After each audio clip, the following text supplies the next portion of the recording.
section of the core curriculum unit. And we are focusing this afternoon and for the next 2 afternoons on SBAs, how to ensure that we are getting all our processes completed, how to ensure that we can bring new approaches to completing this vital requirement from the Caribbean Examinations Council.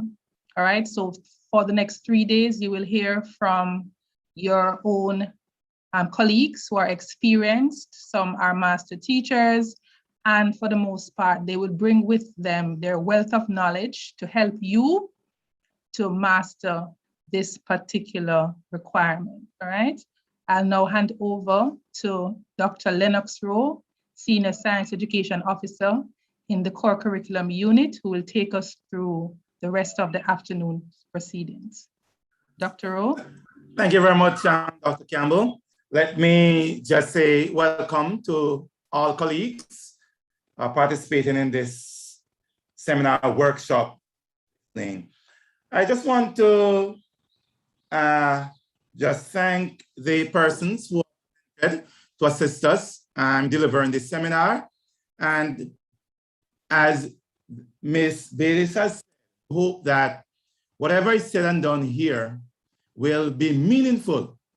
All will get something from this seminar.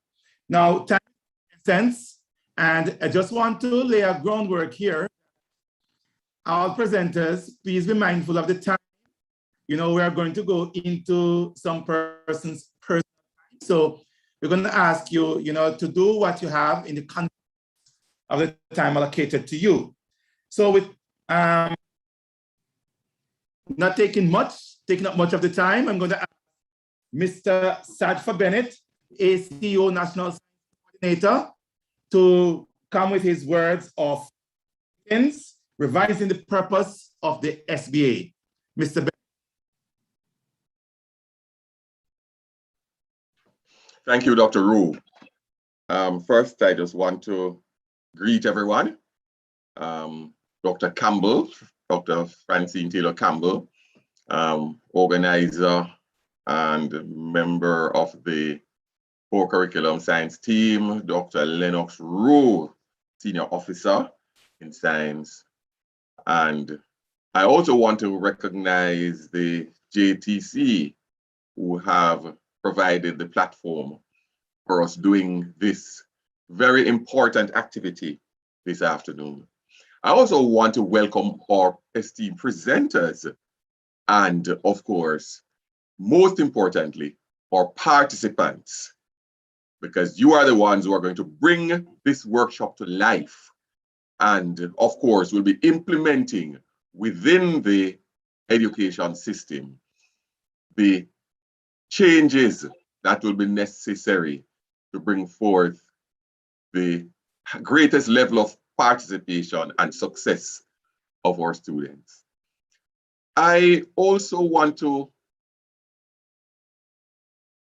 thank you for your efforts in dealing with the challenges of the pandemic and reorganizing your activities to meet the needs of our students. I know that there are many students who still find significant challenges, but as we work together to highlight the importance of school-based assessment, we will really focus on ways of engaging our students and helping them to attain the practices in science that we want to teach. Now, school-based assessment is something that has been on the landscape for a long time. And consistent with what school-based assessment is the current philosophy of science teaching, which is really based in a constructivist mood where whatever is done in the classroom or whatever is done in an effort to improve or to get students to learn, to share in the teaching and learning exercise, to develop the principles and concepts and practices in science are done as a whole, as a part of the process. So we no longer operate in an atmosphere or in an environment where we teach theory and practical. We teach science, and we teach it in a way that whatever practical activities are done complements what is intended for students to learn. So it's not the era of doing theory and then we do practical activities to prove or to reinforce or something like that. Or school-based assessment is a part of the teaching and learning activity. And the more we try to make it this way, the better it is, or better it will be for the students in terms of their trajectory of learning, their progress. And so, just to emphasize, SBAs, we don't regard as practical that complements theory. SBA is a part of the learning experience. And we assess our students in terms of their level of accomplishment of these practical tasks or criteria that we set out to achieve or to get them to achieve. So it's a kind of, you know, technical process, and it is quite heartening to see the level of efforts that some of our teachers put in order to ensure that students master and understand concepts that are more meaningful to them than just memorizing. I realize that during the current pandemic, there have been significant challenges in terms of how we traditionally conduct our laboratory exercise with students. We've had to choose activities that can be done at home. Some schools have found ways of getting students involved, but regardless of the environment, the aim is to get our students to learn through whatever activities they do in a meaningful way.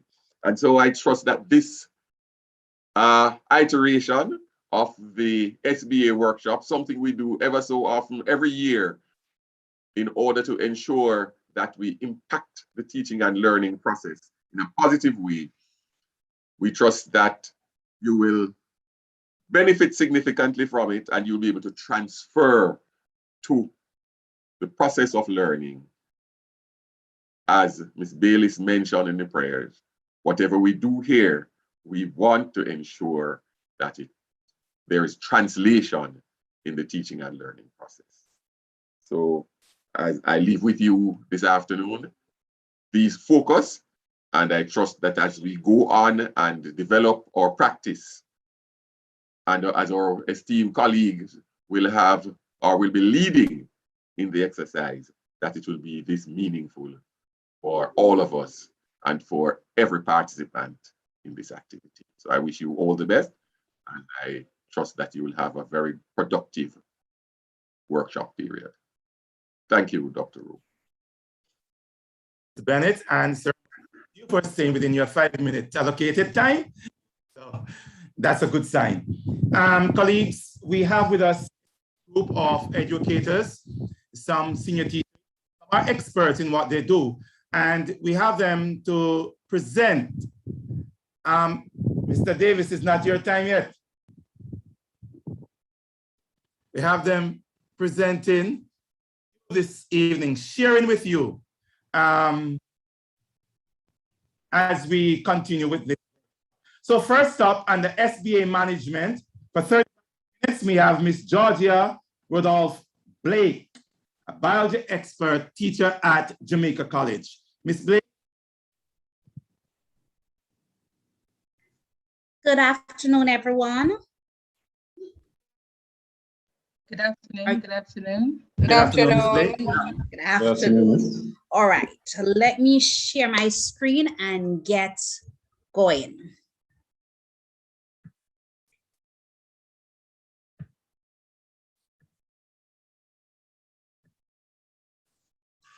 So, as was said before, name is Georgia Rodolph Blake, and I am a teacher of biology at Jamaica College. Give me a second. I am here talking to you and nobody knows who is talking to them. So let's fix that somewhat. All right, so I'm Georgia Rodolph Blake, a teacher of biology at Jamaica College for 15 years. So let me put out this disclaimer. I am not here to tell you that I have all the solutions. I don't. I am not here to tell you I have all the answers. I don't. What I'm here to do is just share with you what give me a second, please. No problem. We understand. We're at home. Yes, you're hearing Christian getting excited about his work. Okay. I just want to share basically what I have done over the years that has brought success to my students. So if you're new, well, I was there. If you, and you feel just very lost, I have been there. If you are a veteran and you're now flustered because COVID-19 really has thrown everything into this tailspin, guess what? We are scientists. We are here to find solutions. So let's get started. What is your SBA? This is basically the only component of your students' work that you can have a final say in. So the closer we get our students to that 20%, the more confidence they go into that exam with. And they are learning. This is something that they are learning as they go along. So let us be kind to them. Let us be mindful of the fact that their knowledge is not really our knowledge. And so even though we expect certain things of them, if they fall short, give them a chance to do corrections. That is a part of us guiding them. All right? Now, why is SBA significant? Most of the times, we are concerned with hair. But here's a small part of our experimental mark. And if this small amount of our experimental mark is not understood, what is going to happen with this part? This part is going to get thrown off. Now, what is happening is that 9% actually focuses on ORR, MM, or PD. And for that 9 marks, they can ask your kids to develop hypotheses, make prediction, identify controls, make modification to an experiment that was already given to them. So they can give your students an experiment that has enzyme activity and temperature, and they ask them to modify that to look at pH and enzyme activity. So right there, we are seeing that they are looking at enzyme and its activity being affected by different conditions. So when we are looking at our SBAs, we can't look at only one facet of it. They want to know that our students can follow instructions And that's a part of M&M, and they will give them scenarios and ask them, given the equipments that are listed above, show how you would investigate the population of grasshoppers in your backyard. And so that in itself have them planning in a sense, but it is the manipulation and use of the equipment that they're looking at there. They'll ask them for limitation, source of errors, how the experiments can be improved. Now for the ORR section. It's not shaking too much, please. Thank you, baby. I can confirm with you. Okay, sorry about that. For the ORR, they can ask your students to improve an experiment, to read from data, to use that data to plot graphs. All of that can come in. And in doing that, they want you to, that your students to do tables, use correct terminologies, plot graphs. Now, teachers, we might take this for granted. If they come to you with these problems, I'm asking you, please fix it. If you see that a child can't do a graph, can't construct a table properly, assist them. After marking Unit 2, CAPE Unit 2, this year, question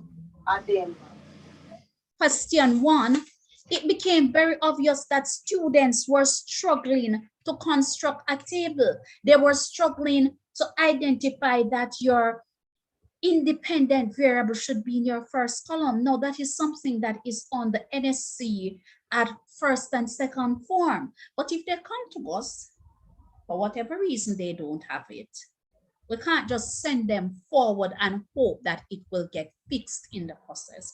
So SBA take in all of that because they have to do data presentation in every single lab. Now, SBAs are 20% of the final grade. However, we have a paper 2 question 1 that is the 25% of the total marks. And it being 25% of the total marks, what is going to happen is that if they can't do that question, where does that leave them? Imagine you are on question 1 on your paper and you are flustered. You can't do question 1. How would you feel even as an adult? And so we have to ensure that these questions or these practical that can lead into this question is answered, because guess what? That's 12.5 marks right there out of your total marks, because it's 25% of the 50% paper.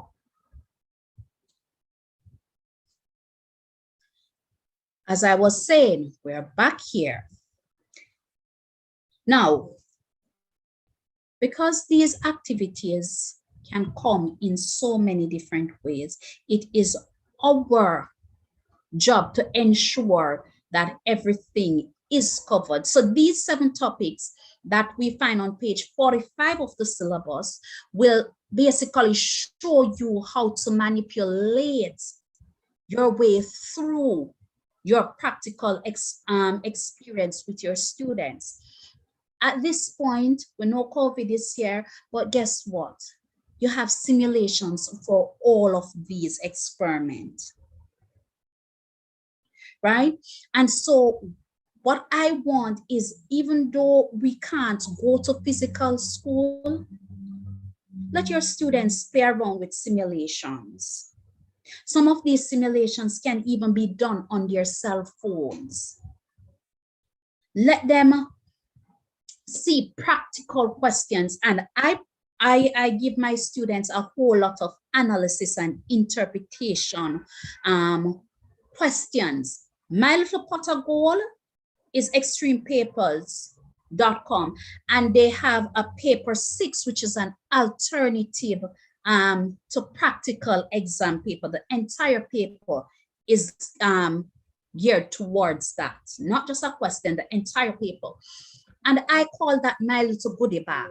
So at the end of every topic that is listed here, I go into my little goodie bag. And this site has the mark scheme there as well. So you have guidance. If you're new and you're not sure what you should be looking for, you have the mark schemes there. So you have to have all of these 7 covered. Now here's what is happening. CXC decide to start a question like this. Based on the diagram seen above, state which process is taking place. It's the process of diffusion. And then they move into asking the students to compare diffusion with osmosis. And then they go jump down to respiration, way down here. They move from here, jump way down here to respiration. And they ask you to explain how gaseous exchange is significant in the process of aerobic respiration. And so we can't just keep one thing. CXC can move between the topics, and so we have to ensure that our students are exposed to all of these topics. Are we good so far, teachers? Yes, miss. Yes, miss. Yes, miss. Because Yes, I don't keep boring classes, you know. You can put up your hand and ask question. I want this to be a learning experience. Now, if you go to page 7 to 11 of your syllabus, you will see the SBA guide right there. Now, let me tell you, as a new teacher, I waded my way through. I did not have the sense at that time, or the thinking at that time, to go through all of this as detailed as I do now.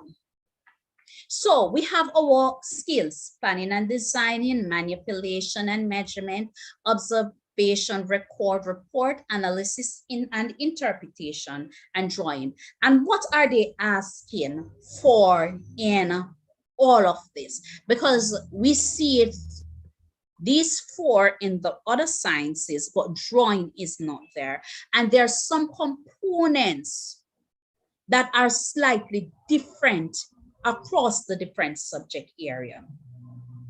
So planning and designing, it asks questions. It asks the students to make an observation, define a problem, define a scenario.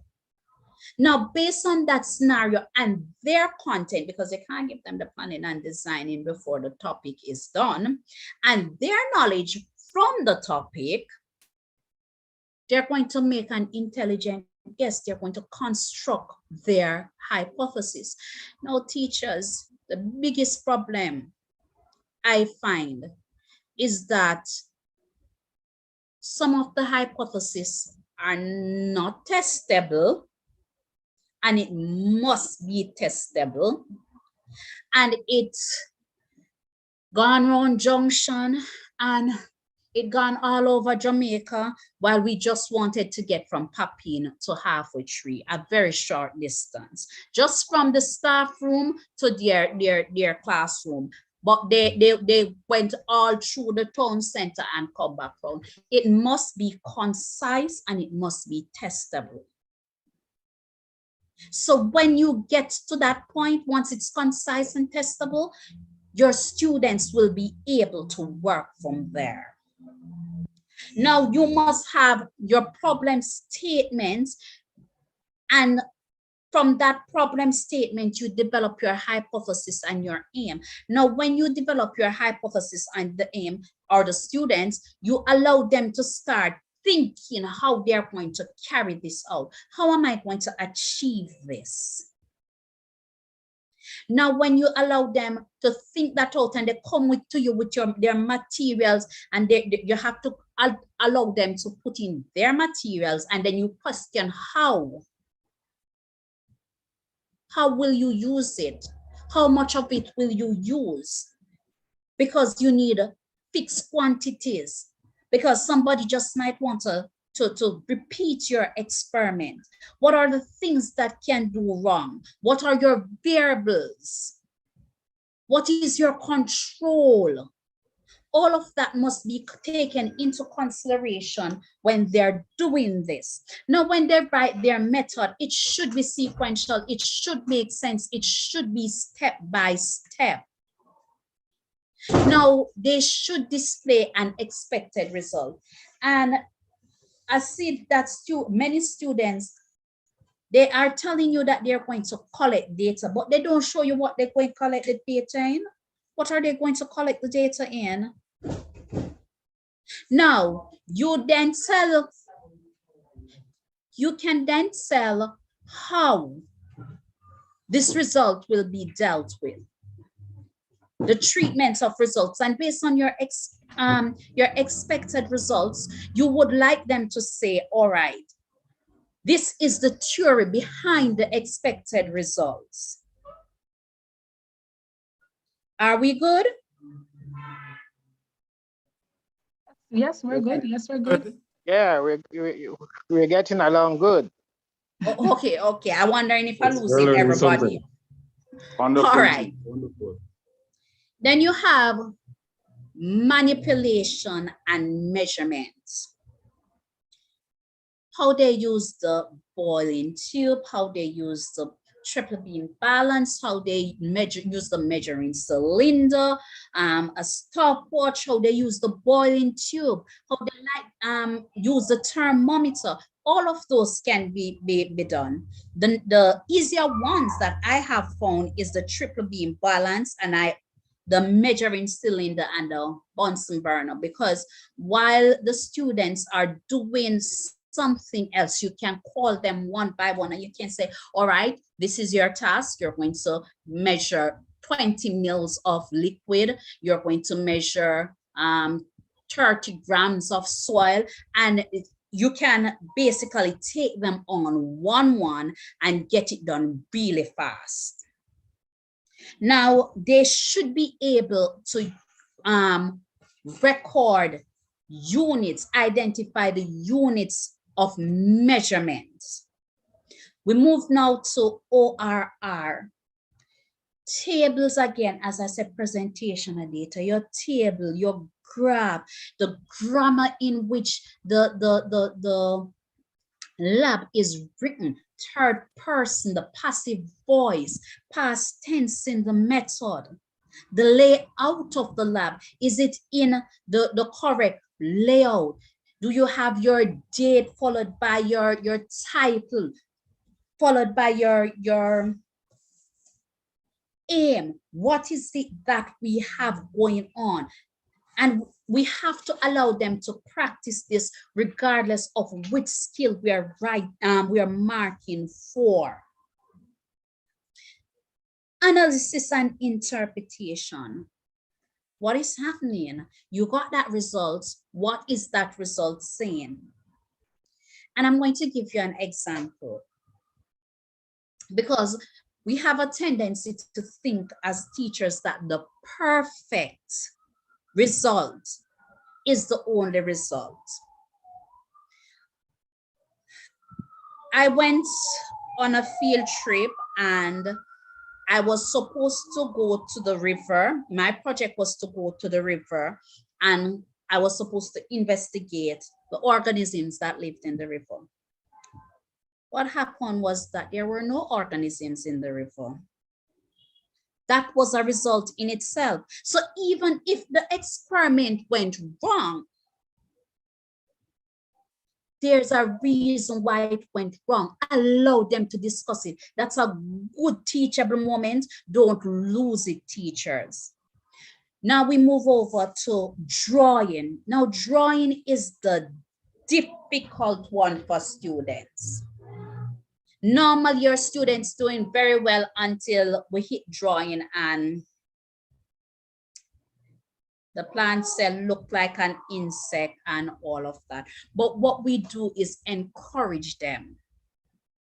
We encourage them. There are so many ways they can still get their marks. You use your proper label lines, your title, your magnification, all of that will add up. So if the drawing is not what we expect, look like a plant when it should be an animal cell, let them label. We will take the mark for the representation, but you don't deflate them at that point.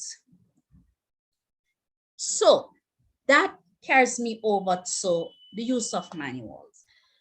Teachers, if you're not using a manual, please do so. And I'm going to tell you, I have been using a manual since 2013.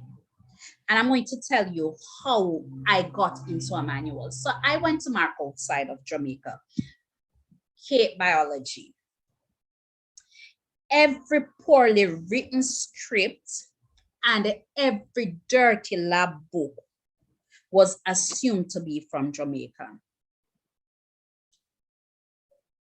My national pride was so hurt that I came home and I decided that no, my students won't have dirty books. They're going to have to wrap their books before they hand them in, all of that. So how did I go about getting my manual together? CSEC Biology by Chinri, very good. The syllabus itself has some suggested material, some practical activities. So what I did, I went through the syllabus and I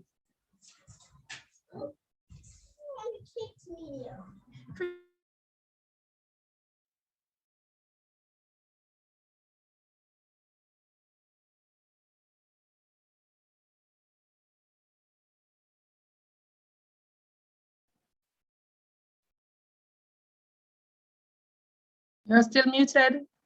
You're muted, Miss Rudolph Blake, you're still muted. Okay, go ahead. Sorry about that. All right, so what I did is that I started looking at these practical activities and then I started looking what I had in the lab, looking at what my students would like, because they are boys. They're not into this whole reading thing. But if you give them something to mix and ask them to explain it, then they will go do the reading to match the experiment. So I started at that point. I started looking. And so that is how I came up with the manual. I had all this lovely material, but it seemed as if my students used the photocopied paper to make paper planes, because after they write it up and sit them down to write in the lab books, most of them could not find it. So we went into a bounded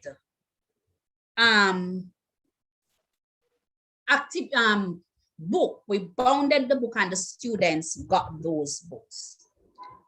Now, what are the documents that are required? Your mark scheme. Teachers, this is so important. Now that you have your manual, develop your mark scheme. Every year before, you can change your skills. That you're like osmosis and diffusion, very few wraparound that you can have. But what you do, you change what you mark it for. If you mark it for ORR last year, mark it for AI this year, if it can't be changed. Now, give the students the mark scheme. What they're being graded for should not be a mystery. Give them the mark scheme. Let them know what they're working for. Your secret weapon is going to be which lab am I going to select for assessment? They can't determine that, you determine that. So they have to do each lab to the best of their ability. You need your record of marks, your moderation of SBA form. Now, you see these?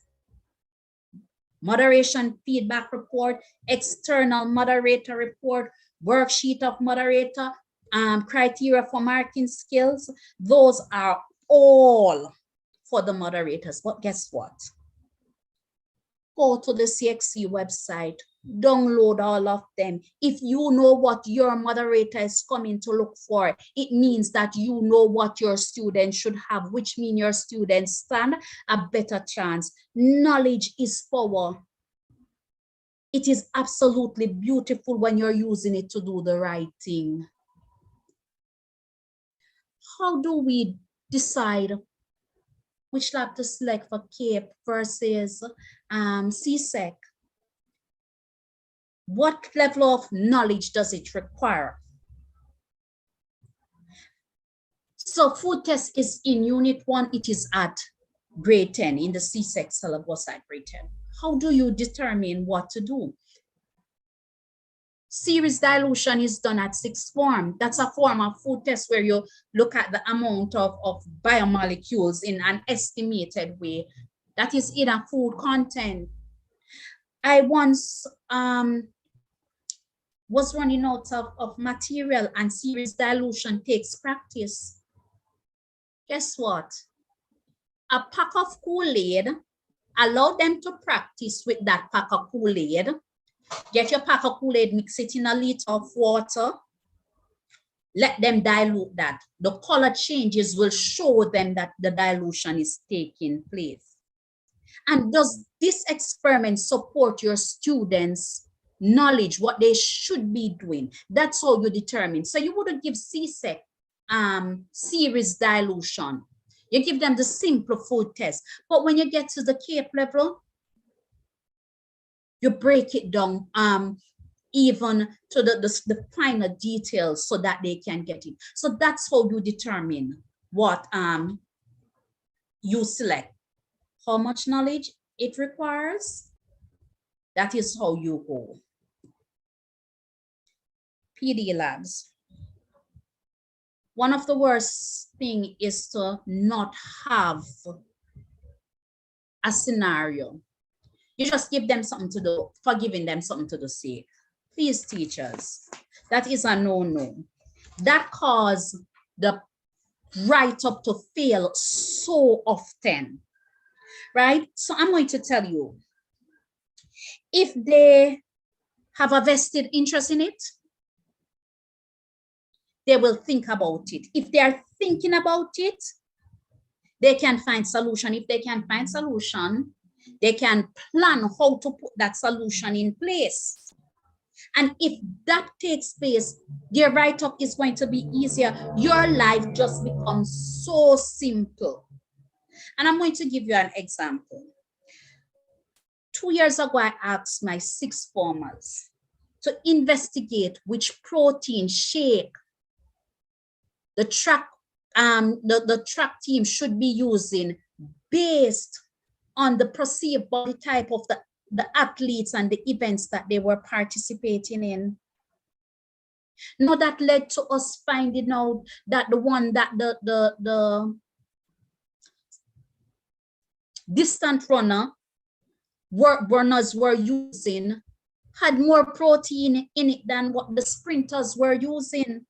We then decided to look at the sugar content of the different rehydrating fluids that they drink to determine which one had less sugar and which one would work best for them. Now, these boys were doing things that applied to their school. They were doing things that applied to them.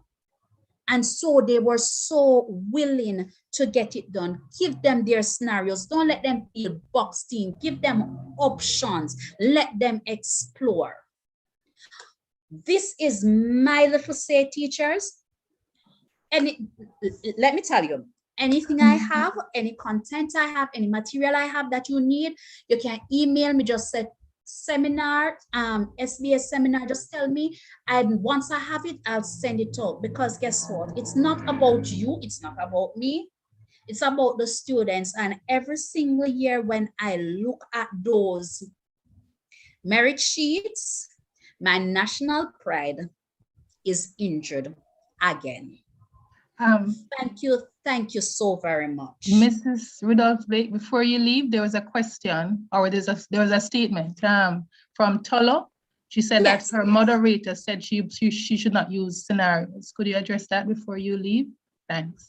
But if scenarios don't exist, where is the problem coming from?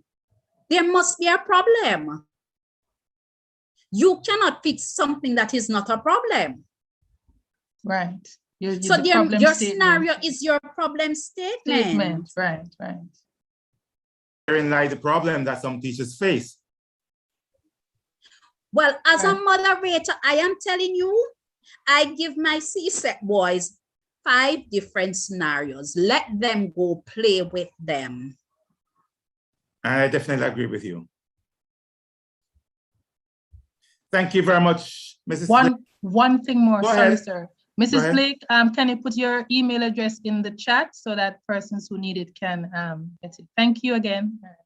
You're welcome. Yes, Mrs. Blake, and I must applaud you for working the time frame that was allocated to you. That's a very good indication. And colleagues, we have 2 hands raised. Sorry, just let me apologize. Go ahead. okay, go ahead, miss, because I'm not seeing the hands. Okay, let me find it. Oh. Okay, I'm not seeing it anymore. Okay, so again, Mrs. Blake, we want to thank you for consenting to be with us this evening and for such a very powerful reminder, especially for our new teachers. I do hope that Dr. Campbell, that the recording will be made available, that if teachers do find, want to have a copy of it, then it can be shared.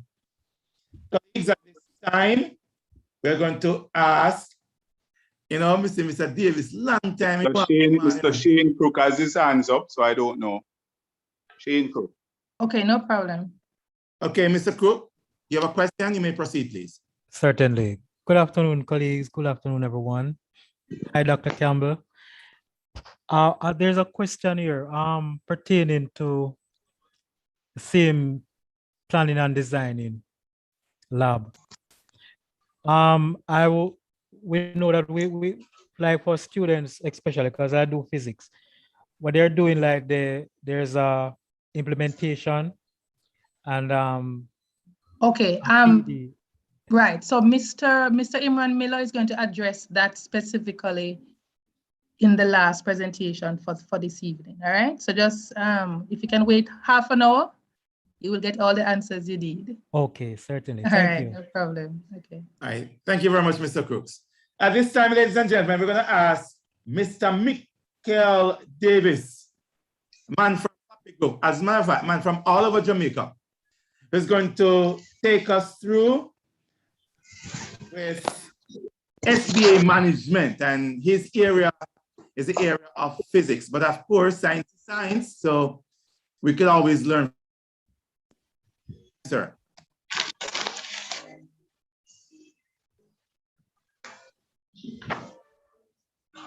Wait, Mr. Davis was on all this time, and when I call him,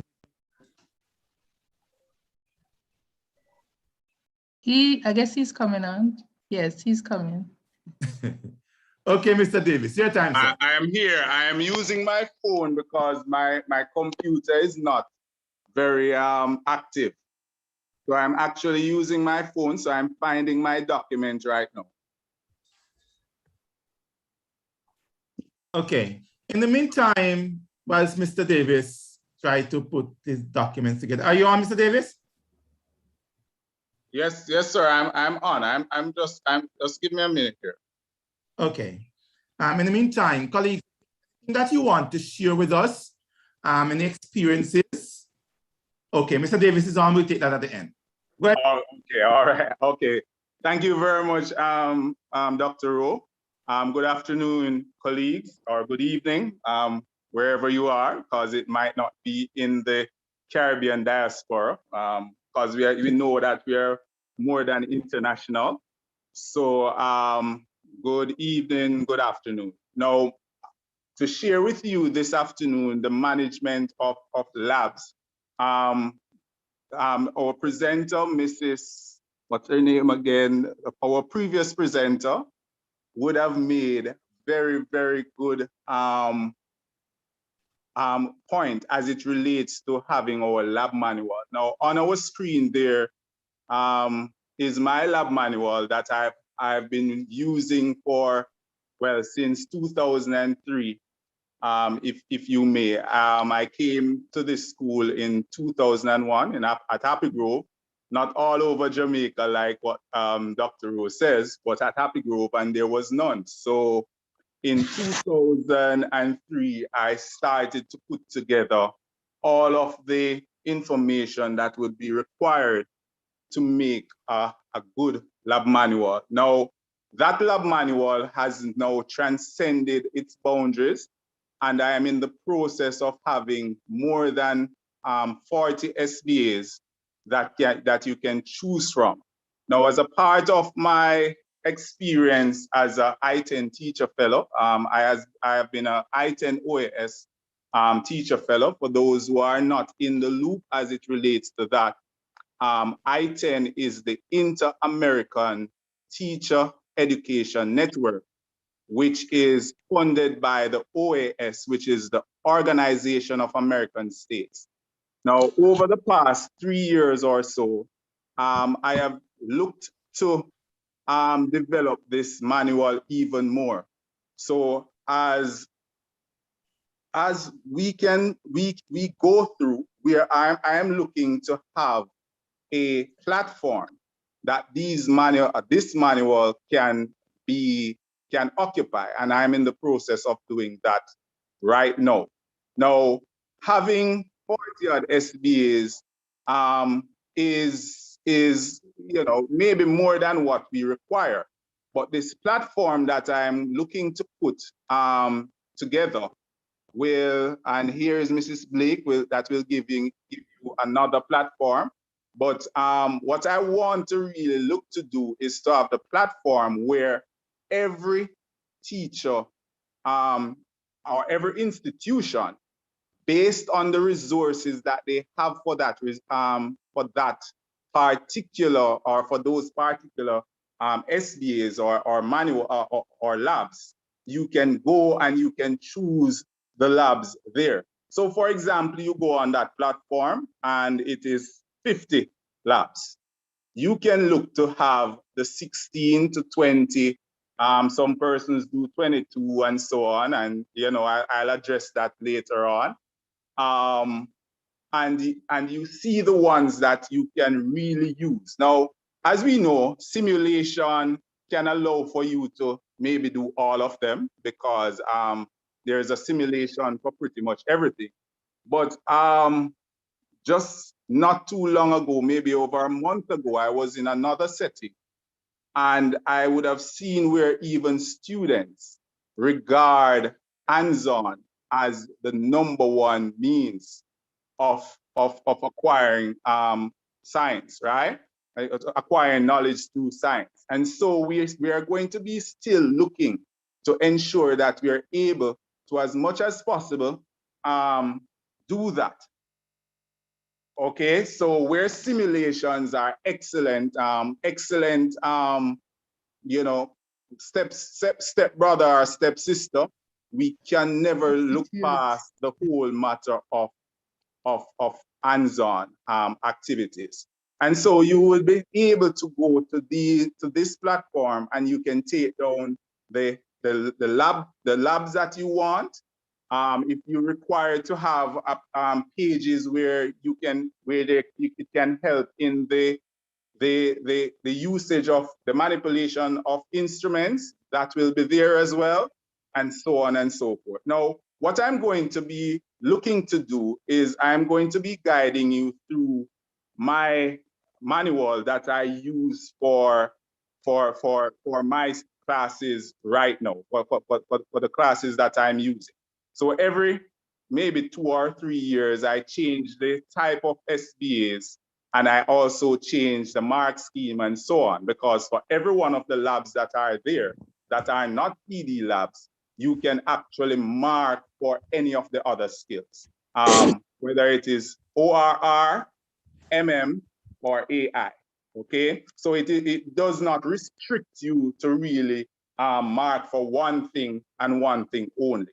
Now, as we know, I'm not going to go back to some of what was already said, but I'll just have you, get get to the point where we are looking to ensure that we have the best labs possible, and so on. Now, some of the things that we need to really have, for example, is our content page, which even for this year, I actually did all of them. I actually wrote all the labs with the aim as well, the title for the labs and aim. And I see where many times when I was moderating, I was one of the first moderators that went around. I think I have abandoned it for the last maybe 3 or 4 years.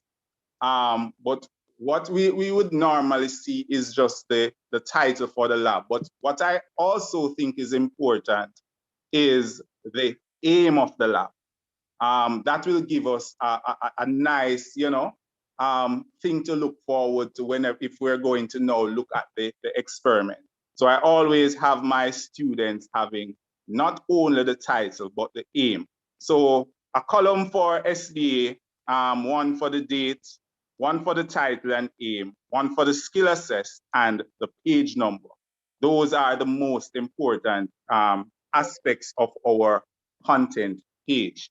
Now, again, when I say that we should not restrict ourselves to the whole matter of what we mark for or how much we mark out of. I am in the process of doing a course with a set of teachers, some who might be here today. Yes, Ms. Plummer? I see Ms. Plummer's hand raised. If you could wait with the question, that would also be good. All right. And what we would have been looking at is that we're looking to say, listen, we cannot restrict our students as it relates to the amount of points. Yes, Ms. Plummer, there's a Plummer hand raised? It's an error, sir. It's an error. Okay. Yeah. Thank you.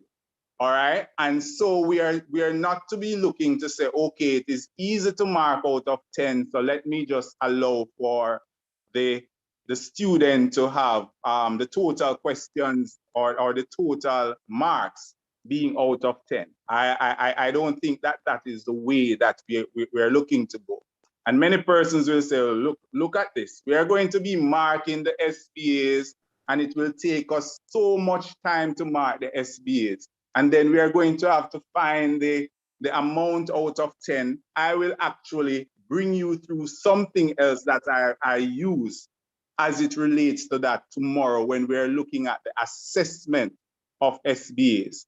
Now, I can actually maybe, empathize with a lot of persons that, yes, it's a whole lot to do, a whole lot to mark, and all of that. But we have to look at the most important factor, which are the students. It is best if you can have a student getting 13 out of 15 than 6 out of 10. Okay, it gives them a better opportunity to have a higher mark, right?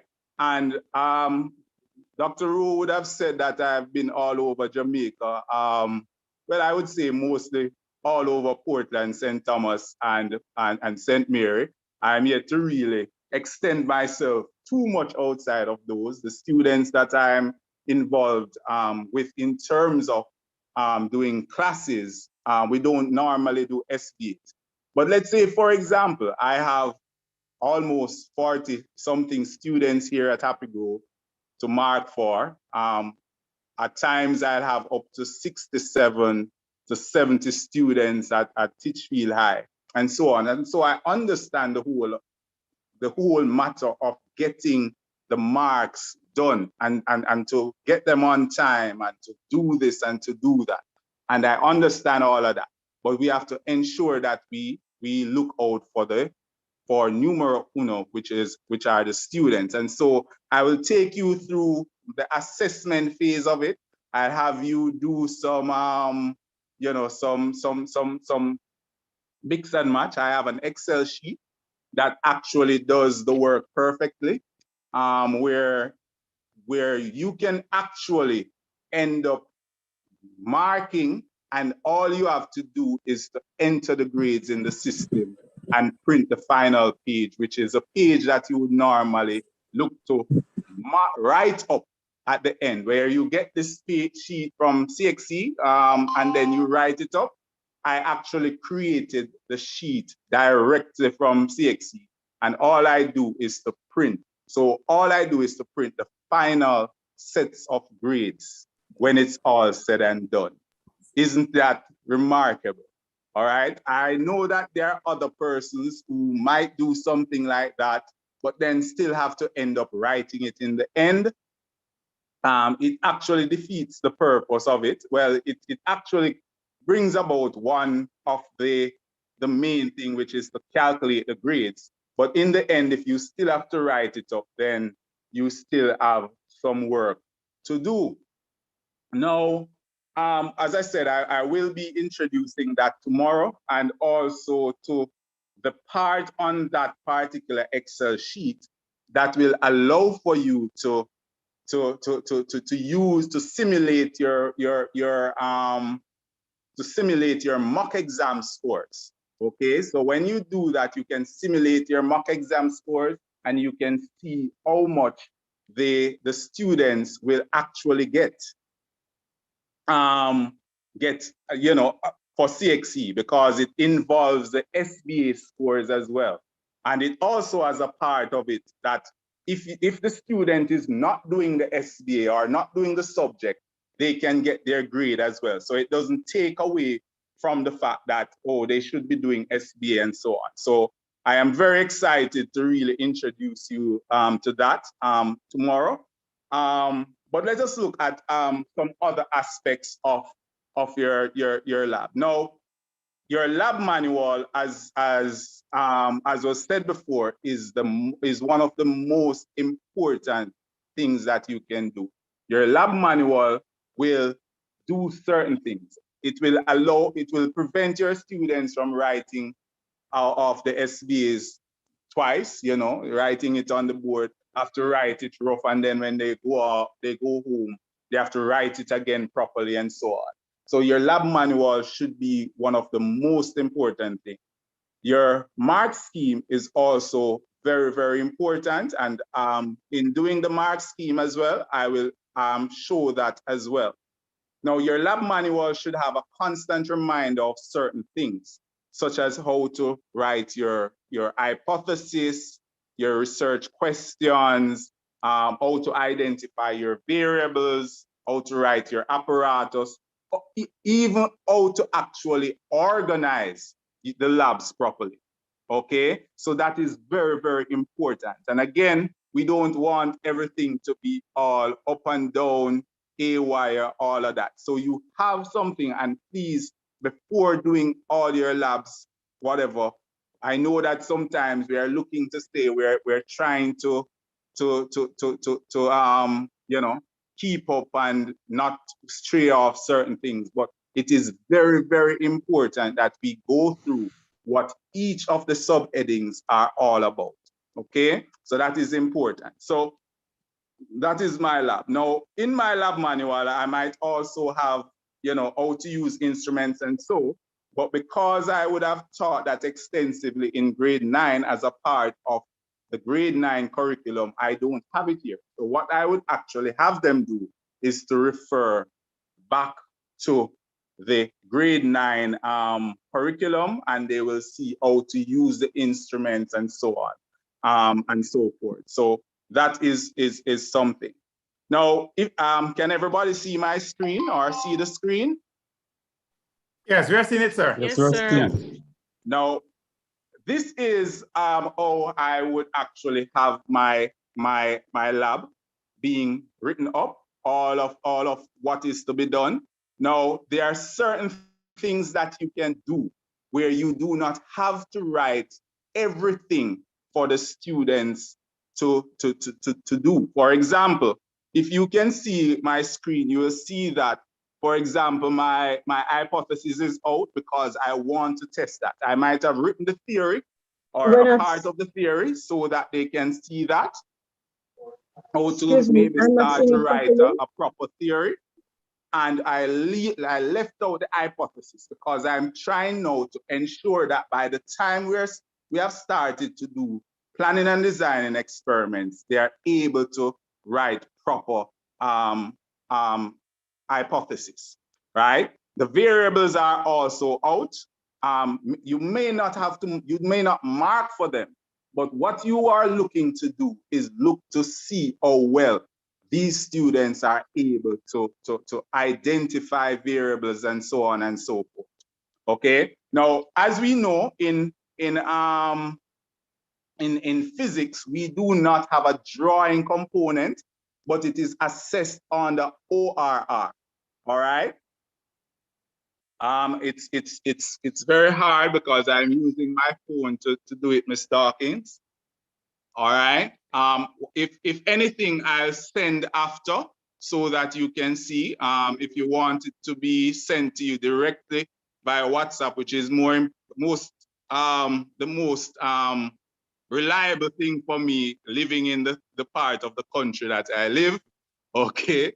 Go back to what it was before, because now I'm not seeing it so clearly. It is way smaller now? Yes, all right, we can see it a little better now. See it, okay, not a problem. All right.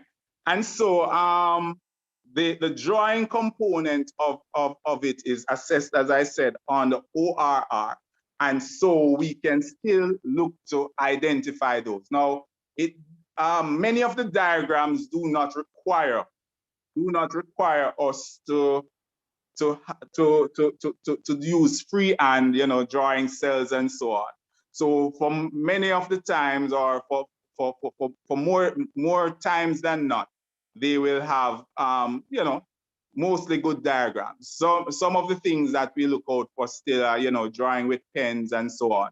And so to have the entire ORR, I'm going to be giving my number, and then you can message me about it at the end. So please remind me. Give your email, if anything. Better just give your email address.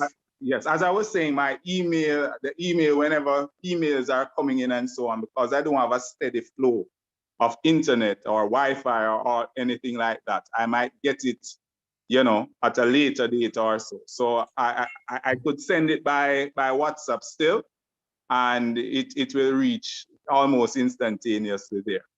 All right. Now, we have to ensure that we still organize for them to have the SBAs, the drawings and so on being done as how they would do in biology still, because we want to ensure that, and many of the time students who are doing physics are doing biology and chemistry and so on, and requires to do drawings anyway. All right. Now, again, the way in which you can actually structure your SBAs is the way your lab manual should actually represent what you really want them to actually have.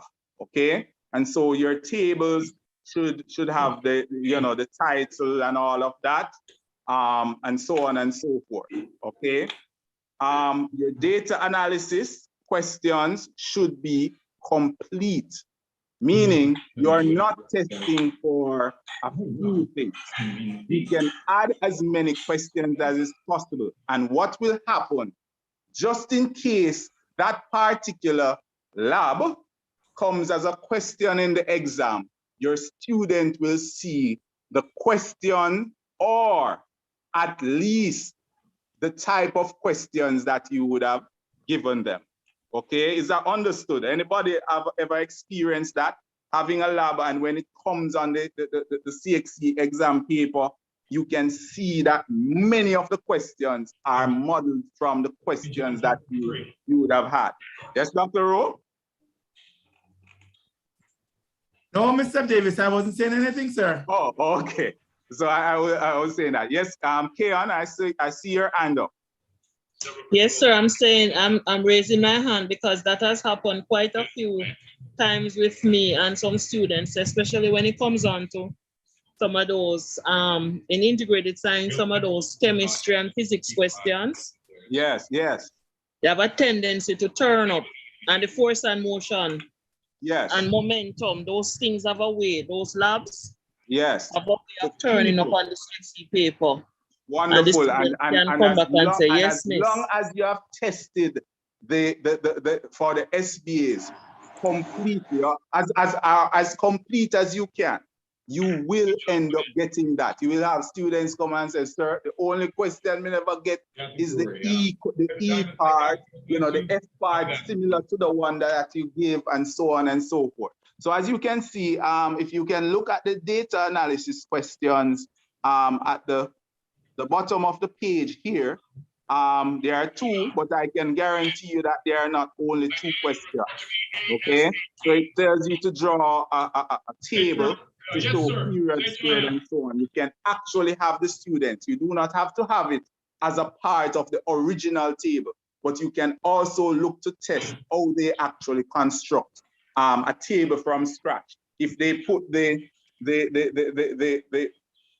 manipulating variable in that particular row, and they put the other variable in the other row, or if they put it in columns, you can test that. If they actually have a table for it, you can test that as well, right? And then it says to plot a graph of T squared against L, but then if you look at the other page that comes up, I have a C part of the question, I have a D part of the question, I have a F, G, H, and all of them is to really intuitively get what the student is actually, can actually give you. What is it that they know? What is it that they might want to know? And that is how you go about doing these questions, right? You can actually have them assess, interpolate from the graph that they would have drawn a particular value or values, and then you can have them calculate the same to see if they get the same thing from the graph and what they would have calculated.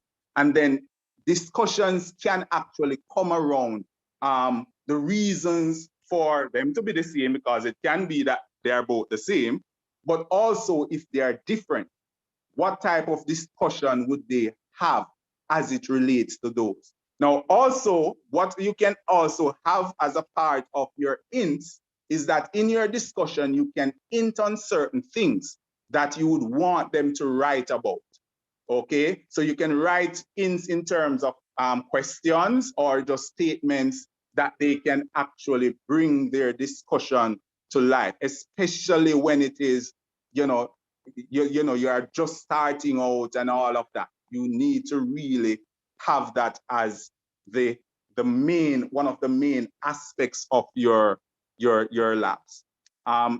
Is that understood? Is everyone following so far? Hearing you loud and clear, Mr. Davis. Sure. Yes, sir. Yes, sir. Wonderful. Now I'm going to just skip right down to my PD because I don't know how much time I have left, but I'm going to just walk us through, if I can go through my PD and maybe another experiment. You have another 10 minutes, Mr. Davis. 10 minutes. So my PD should be it then. Now, again, I do not know. I heard about the whole matter of having scenarios, not having scenarios for your labs. I'm still really pondering that, but I cannot not have that. Okay, and so I have a scenario here, and from the scenario, please be reminded that there are times when for PD you can want them to take a particular path, And also you can have other instances where it is open-ended, and then they would actually end up looking to take through what they would want. Now, for this PD that I have here, and there are many different types of PD that I have, this PD is taking them down one journey. Now, it says, if you can read close to the science department at your school, ordered some equipment from a company. Upon arrival, however, it was observed that the measuring cylinders were not calibrated or not marked. Given that the diameter, so in this one, I want them to take a particular pathway in order to find out how they would actually end up calibrate these, this. So I'm actually putting them down. I don't want them to just tell me, say, listen, sir, we have some measuring cylinder already. All we are going to do is to measure out the amount and pour it in, mark off the spot, pour in, mark. No, I don't want that, because that actually is rather too easy. So I'm actually asking them to go along a math pathway in order to do this. And this lab, sometimes I give it for like a month, because I mean, I start SBAs like sometimes in October, November. Don't wait till January, because I want students to actually look to think. And the manual again will allow for this, these persons to really look and see where we're going. What is it that I need to do? Even my grade 10 students from last term, they would have actually written up the majority of their SBAs, the first parts of their SBAs, and is just ready for the data to be given, or for them to come in and do their SBAs and so on. So you can do that. And one of the things that with the simulation as well, please, if you have any time to, if you have a day that they say that students can come to school, try to ensure that you can put up the various stations for them to manipulate the instrument. They might not be manipulating it towards the experiment that is done, because you don't necessarily require them to manipulate it for them, because you would actually give them the data already. But just to actually manipulate around some simple tasks where they can actually measure the diameter of something, measure the width of something using the different instruments, and then you can mark your from that.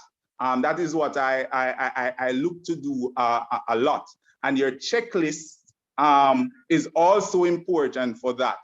Please be reminded. One of the things that I also want to leave you with is try not to mark for a lab for only. Okay, try not to mark a lab for only. And the reason, I think someone can maybe give me the reason for this. Can someone give me the reason why we would not be marking for only?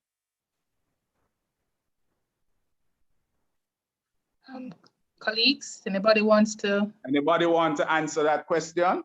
Yes, that's not the I only mean, skill that I guess there's, I mean, all experiments has some amount of analysis, and I mean, recording data.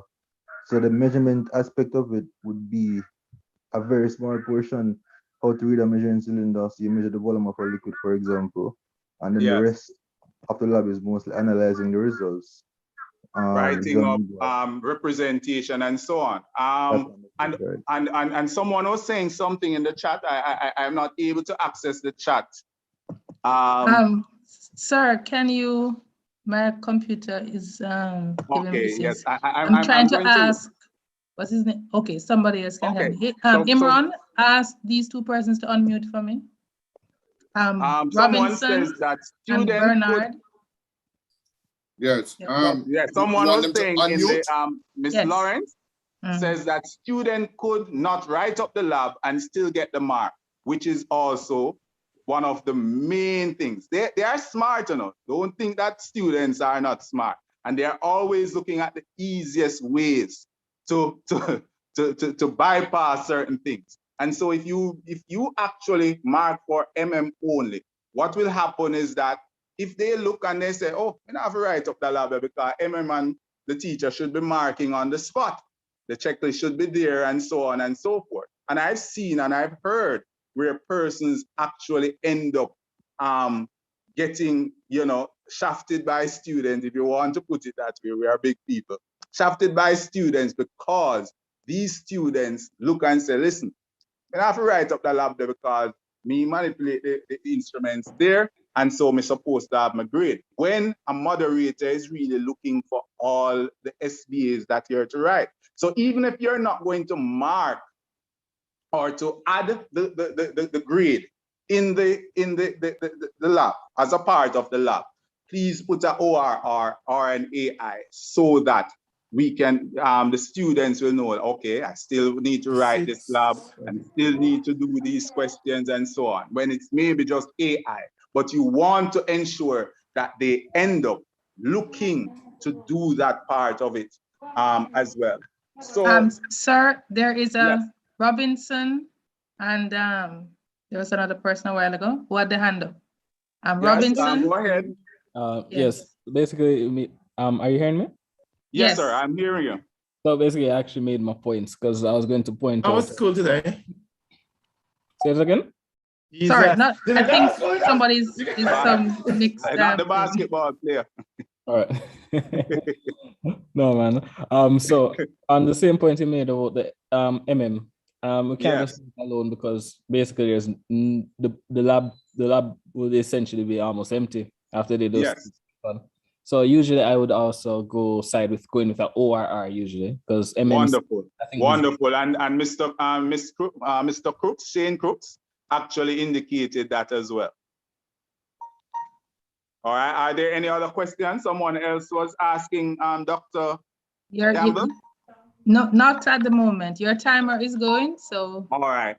All right. And so, as I said before, I am going to be putting my number in the chat so that if it is that you want to take a look, I will also send you my I also send in my the mark scheme and so on that I use. So just in case you want to take on it for tomorrow, those you will have those in hand already. Are we going to have breakout rooms or we're just going to do it? Tomorrow we'll be in breakout rooms for each subject rooms. area. Right. All right. So for those persons who will be in physics, you will have it from before so that you can start to look at and so on. I like to have my thing, predisposed so that you can, come with questions. We don't have to be looking at it then. We can start from tonight and so on and so forth. And we'll also go through other aspects of the different labs. Thank you very much, Dr. Campbell and colleagues. Okay, somebody was asking if there's a link for simulation. I'm not sure if that is directly for you. Okay. No, I don't have much for that. Okay. I have a FET that I run on my system, but not really anything for simulation as yet. That is also one of the places, one of the things that I want on the platform. So on that platform, I want to have everything holistically placed there. So different persons can go there for different things. And for our physics persons for tomorrow, we'll talk more on that. Thank you very much, Mr. Davis. And we look forward to you with your presentation tomorrow, sir. Thank you very much. Yes. Colleagues, any questions that you have for Mr. Davis, you have his contact number, as well as he'll be on tomorrow, so you could save it until then. Again, Mr. Davis, thank you. You have stayed within your time limit, sir, and we are grateful. At this time, we will... Oh, and by the way, sir, I will stick to my point to say you're all over Jamaica. I know. All right, Doc. All right, good. We'll now move to Mr. Miller, who is a teacher, master teacher, chemistry at Camden College, and he'll be presenting on planning and design the investigative projects. Sorry. Mr. Miller, are you? Yes, I'm here, Doc. Thank you very much. Good Yes, afternoon, ministry officials, and good afternoon, colleagues. I'm here to present to you basically some of my experiences in implementing, administrating SBAs. Particular, I'll be looking at planning and designing and the management of the investigative project. So I'm going to quickly share here my screen with you. I think I have the wrong one up there. Let me get to the other one. All right, so let me go new share. Trying to show us your handsome picture. All right, yeah. There you go. Right, so, all right, let's get right into it. Let's go slideshow from current slide. Let's go. All right, there we go. All right, so I think most of us here have an idea of the format for the P&D, but I'm just putting it up there because we're going to go into some detail. All right, and in particular, some areas, some subtopics within the P&D where we've observed problems over the years. I have marked Cape Chemistry, SBA, as well as Cape Chemistry papers, exam papers as well for a number of years. And so I have some experience as to some of the problems that the CSEC has or the CSEC has. Just a minute, let me try to mute this young lady.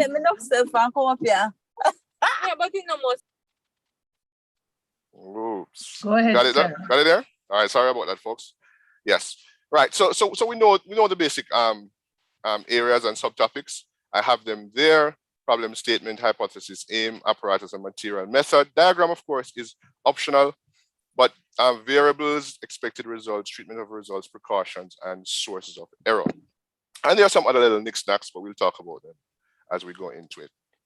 The biggest problem with the problem and the planning and design in SBAs is a problem statement, right? And the problem is shown just by that statement that somebody said tonight, that a moderator told them that they should not write scenarios.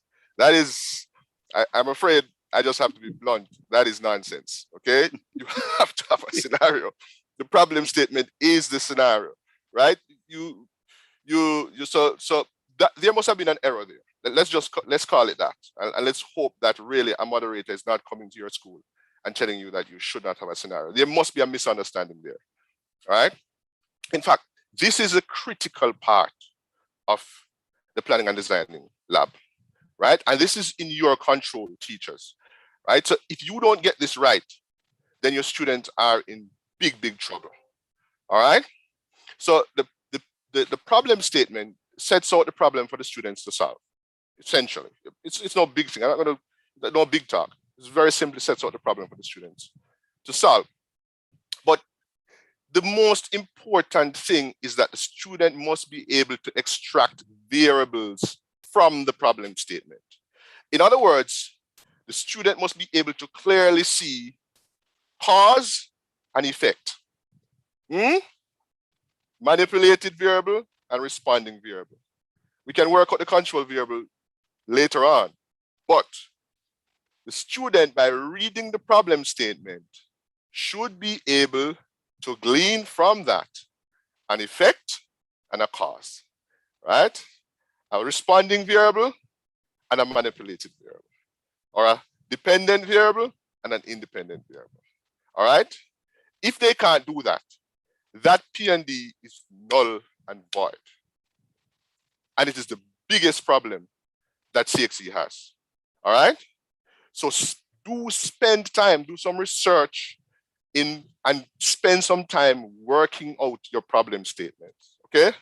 It's one of the things that I had to learn as a teacher. It does come with experience, and I do empathize with new teachers here, because it does take some subtlety and some experience to actually write good problem statements, but it is really worthwhile, okay? It is the most important thing, all right? You don't want to have the problem statement explicitly tell students what to do, or what to test for, right? At the same time, you don't want it to be vague. You don't want them to have too much room to think either, right? And otherwise, you can find yourself in serious problems in terms of marking, right? Because you want to give them some options, but you have to be careful that you don't give them too many options, right? Because if you give them too many options, then that becomes a problem for you marking as well. All right, so I have a couple of examples here on screen, right? And one says, students were given green limes and yellow limes and asked which limes would have the higher level acidity. It's a kind of a dry problem statement, right? A dry one. If you look at it, can you get the variables? What do you think? Can you get the variables?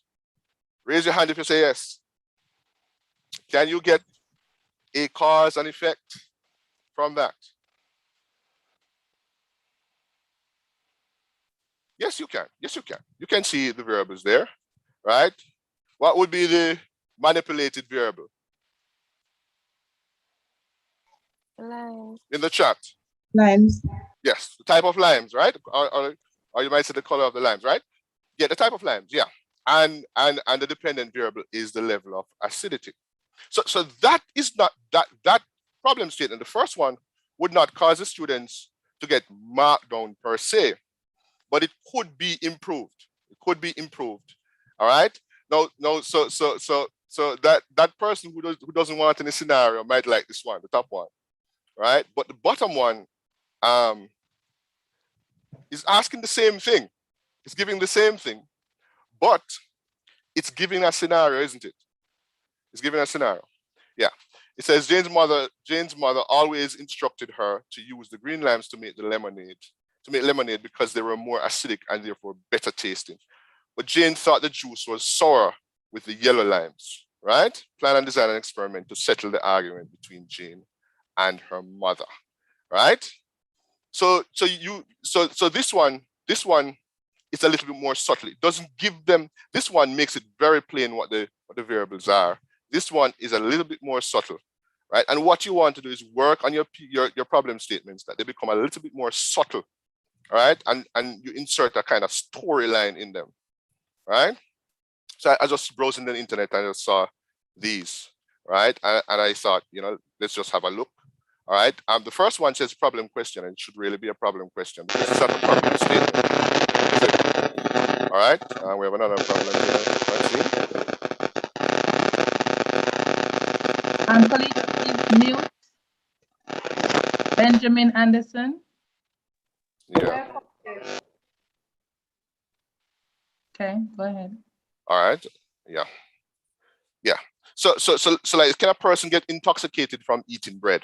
I mean, that's for me. I don't know if because I have a bias for chemistry. That's a bit broad, I mean, what in the bread could cause the intoxication? I mean, are you telling the person to go and eat the bread and try? That is a bit vague. I think number 2 is better. Jane observed that when she went into the pool, she could see her toes clearly. However, when she went into the same height of water in the sea, she was more challenged to see her toes clearly.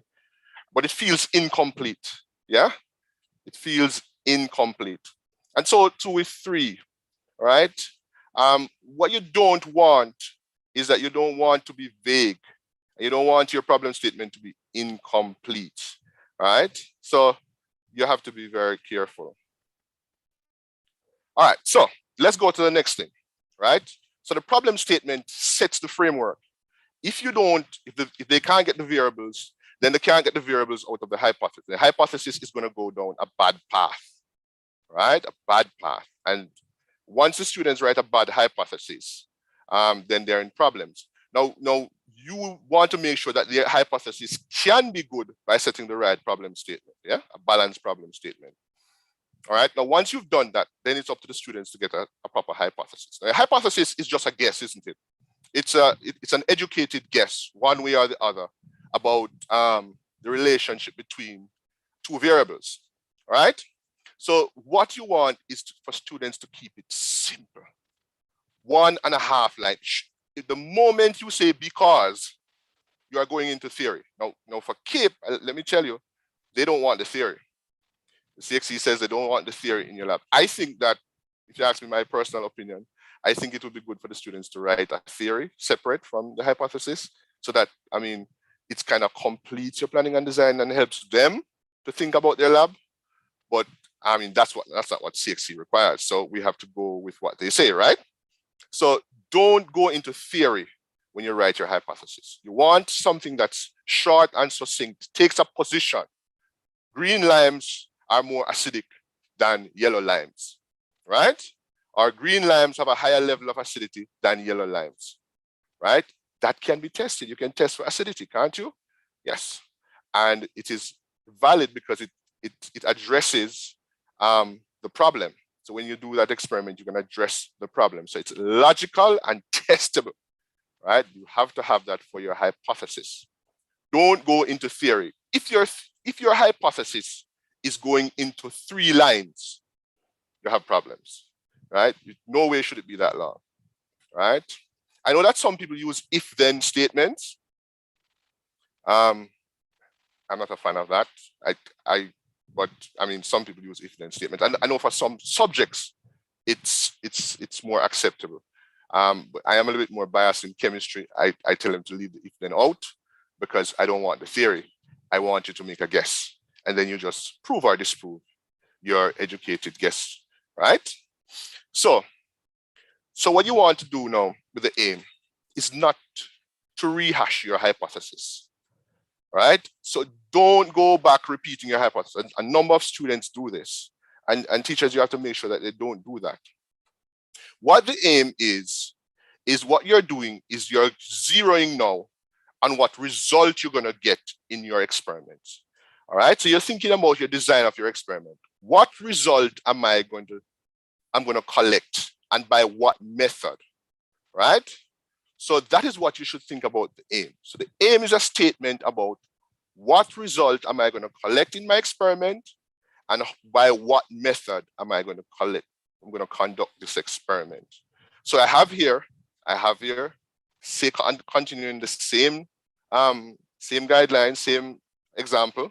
So this could be an aim to determine the volume of sodium hydroxide required to neutralize 20 centimeter cube of lime juice solution from 2 types of limes.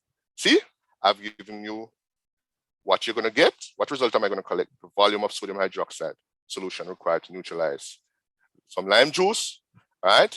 And I could add by titration or by whatever other method I could add there, all right? So that's what you want to do with your aim.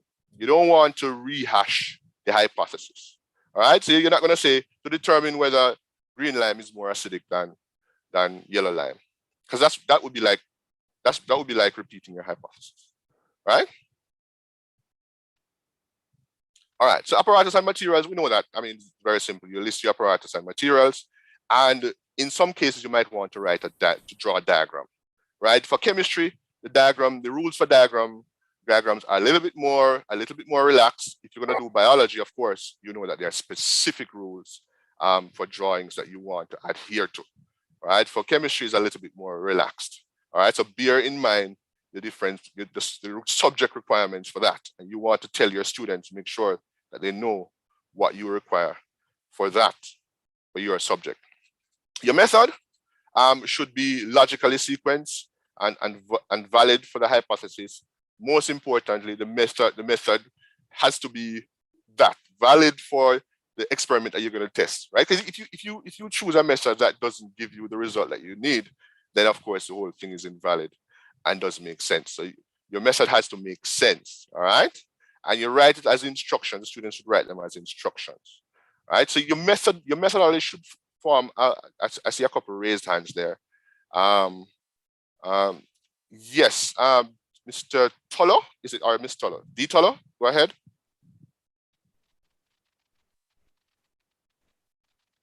I'm trying to get her to unmute. Just give me a sec. Oh yeah. Oh dear.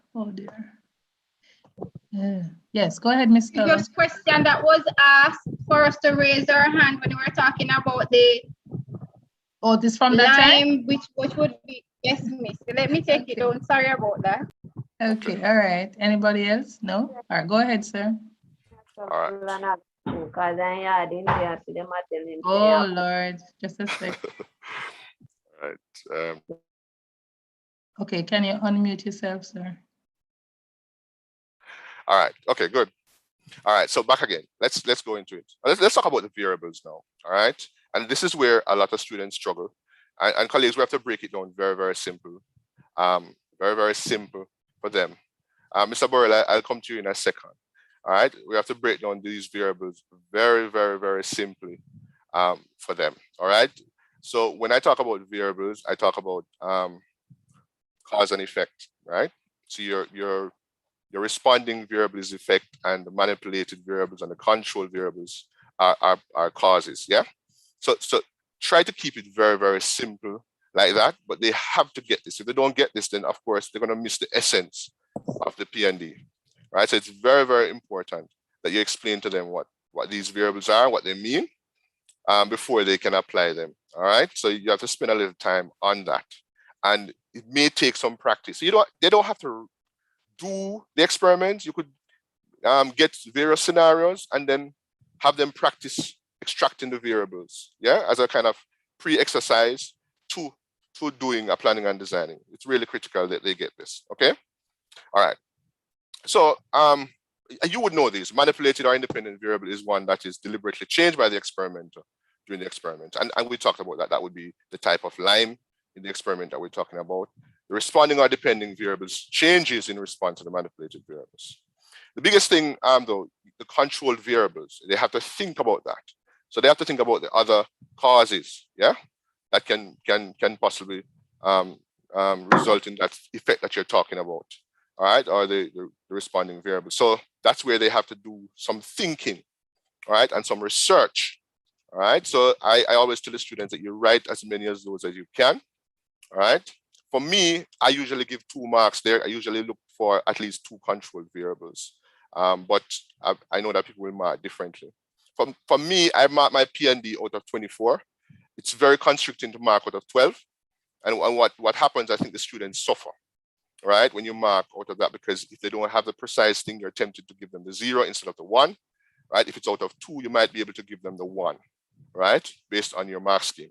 So I recommend that you don't really mark P&Ds out of 10, right? Or out of 12, right, directly, rather than you mark it out of maybe 20 or 24, anywhere between there, and then prorate it to something out of 10 or 12, all right?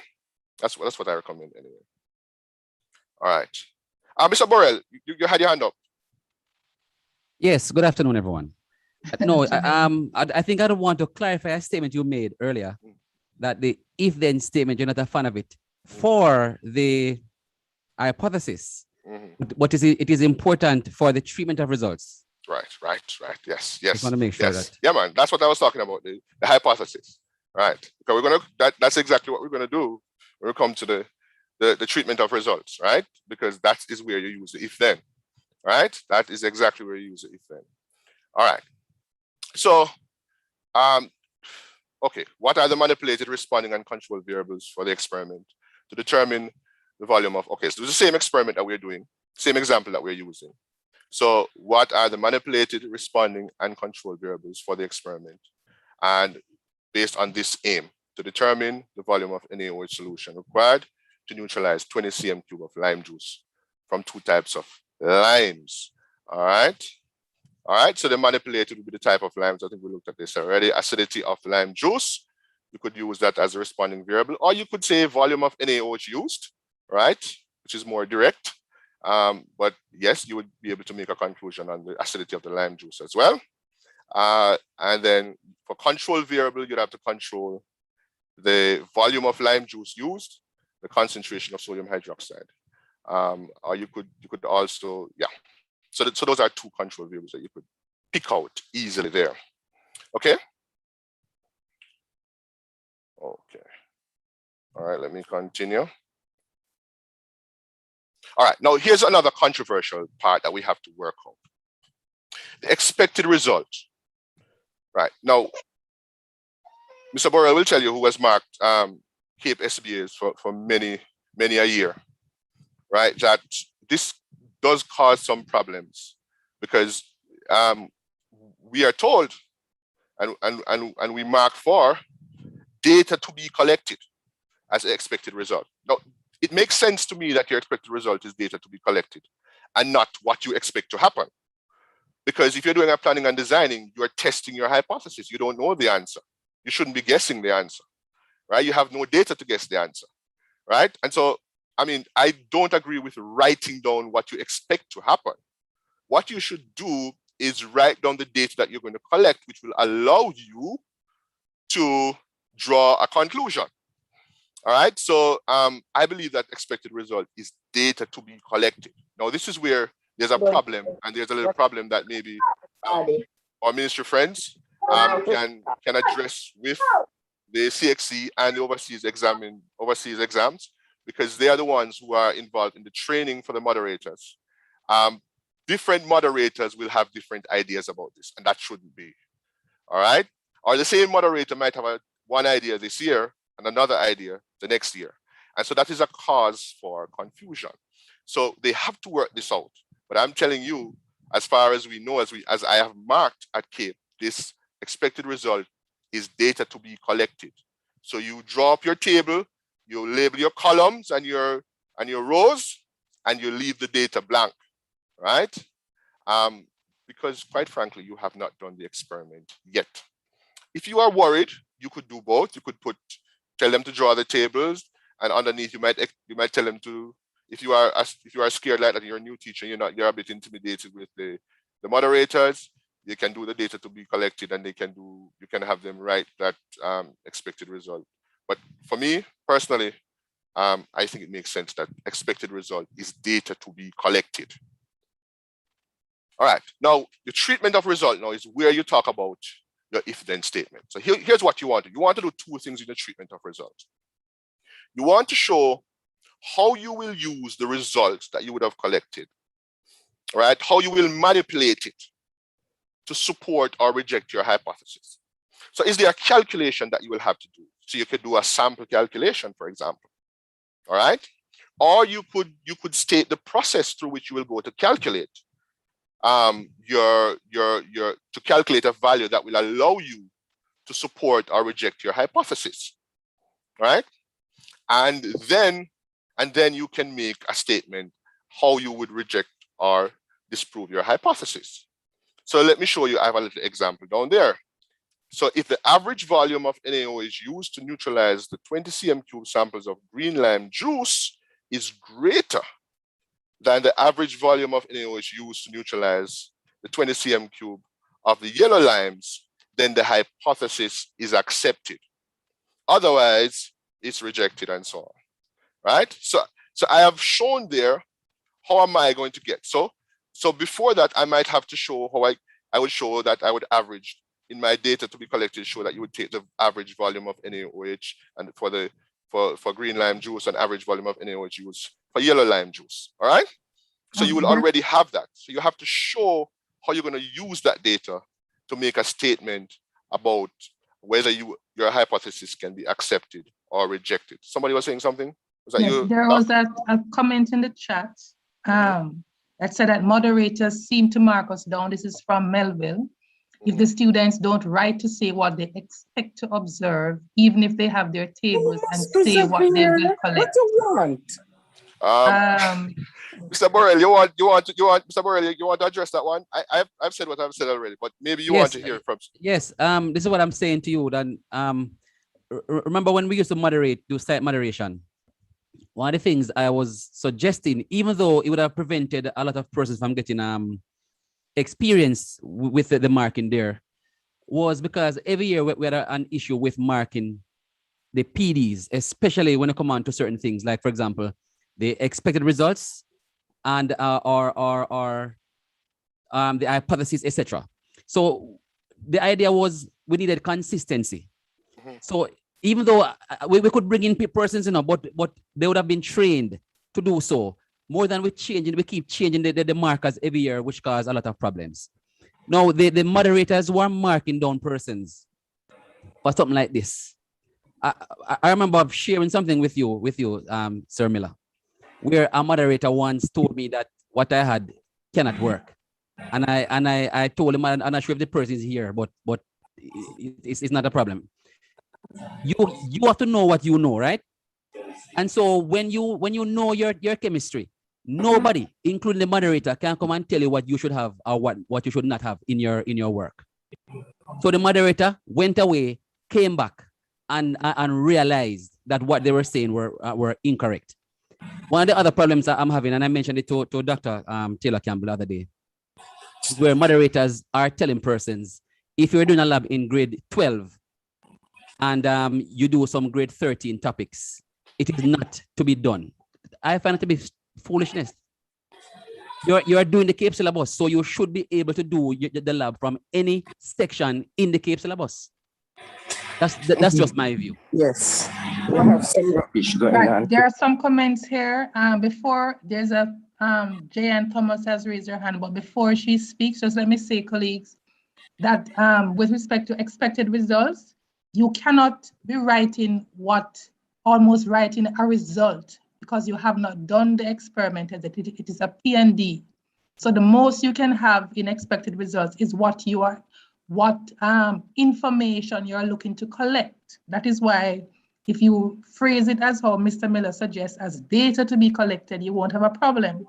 All right. And remember, hypothesis, I know we think that hypothesis once stated must go as stated, but you can have a situation where you disprove or prove the hypothesis. So it doesn't have to go as stated. So you don't have to always be trying to prove that particular set of results supports the hypothesis.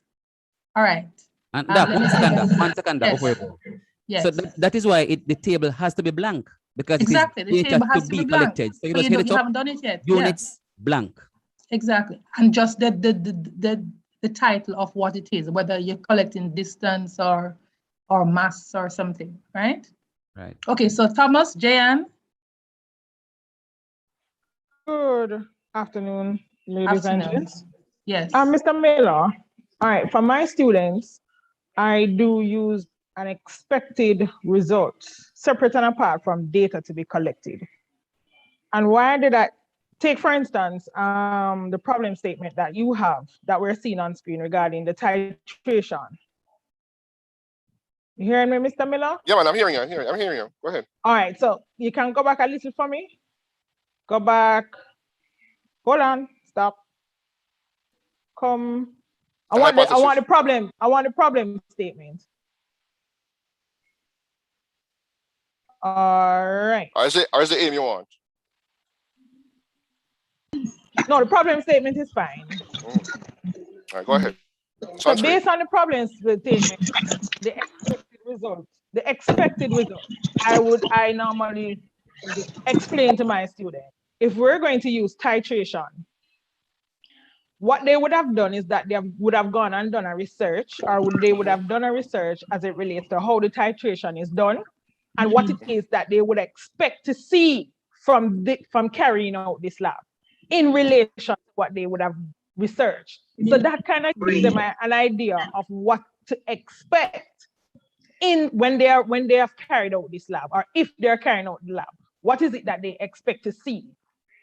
And coming from the university level, at the tertiary level, this is how you get the students to be prepared that if something goes wrong in the lab, they know what it is and why it has gone wrong. Because they would have known what it is that they expect to see. What is it that they expect to acquire during the lab? Okay, listen. I could take that if you say that you expect that there should be a color change at the end point of the reaction based on your use of phenolphthalein from pink to colorless or colorless to pink. But what we are saying is that you should not be saying that the average volume for lime average volume You be higher than. Okay, Mr. Miller. Okay. You got me? Yes, that's correct. That's correct. That's right. correct. So that is why. why. Ask them to have an average volume. Right. So that is the point that we are trying to make, is that. Thank you very much. Yes. I think there's another one. Anne. Ms. Lawrence. Yeah. Good afternoon, colleagues. Good afternoon, Mr. Miller. I'm just wondering, is there could be a case where in the expected results, no data analysis table would be required? That's you sure? No table at It's all? hard. You need That's very some difficult. measurements. You No, need I'm measurements. just asking. Yes, it's very difficult. It's you need, most cases your responding variable has to come up based on measurements. I was thinking of where if I had asked the students, say for example, and they're testing for chromatography, they're going to be using their chromatography test. If they wrote that what they expected was to see the movement of the colors along the chromatogram, but then what came to my mind, I would have to help them along to tell them that they would have to measure the RF. They would have to measure and then calculate the RF factor. All right, here's the problem I have with that. And even writing what I just said to Jayan a while ago. If we write those things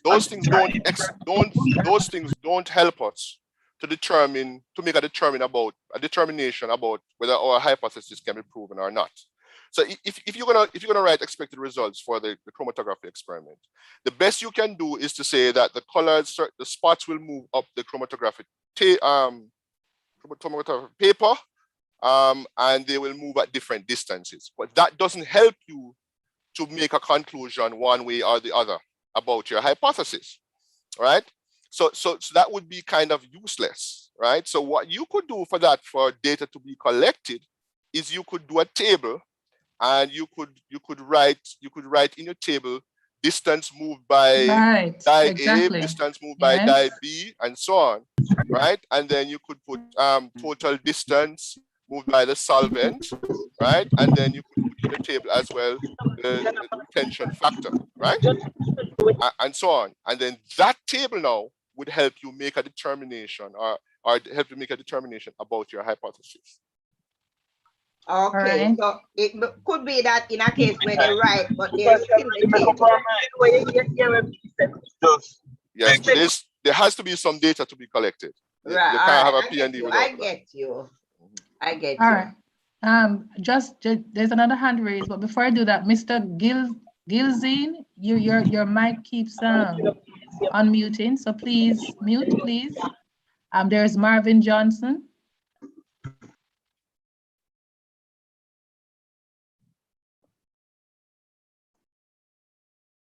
Okay.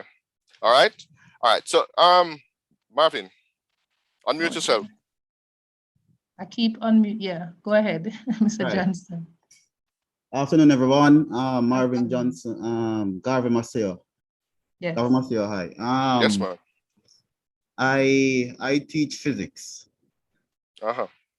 My question does not really pertain to the expected results section. I agree totally with what you are saying, because that is what I actually tell my students. My question is directed to the moderators themselves. I see a direct problem with moderators. I have one particular question. Do moderators need to be concerned about the difficulty of the lab that the students perform as their SBAs?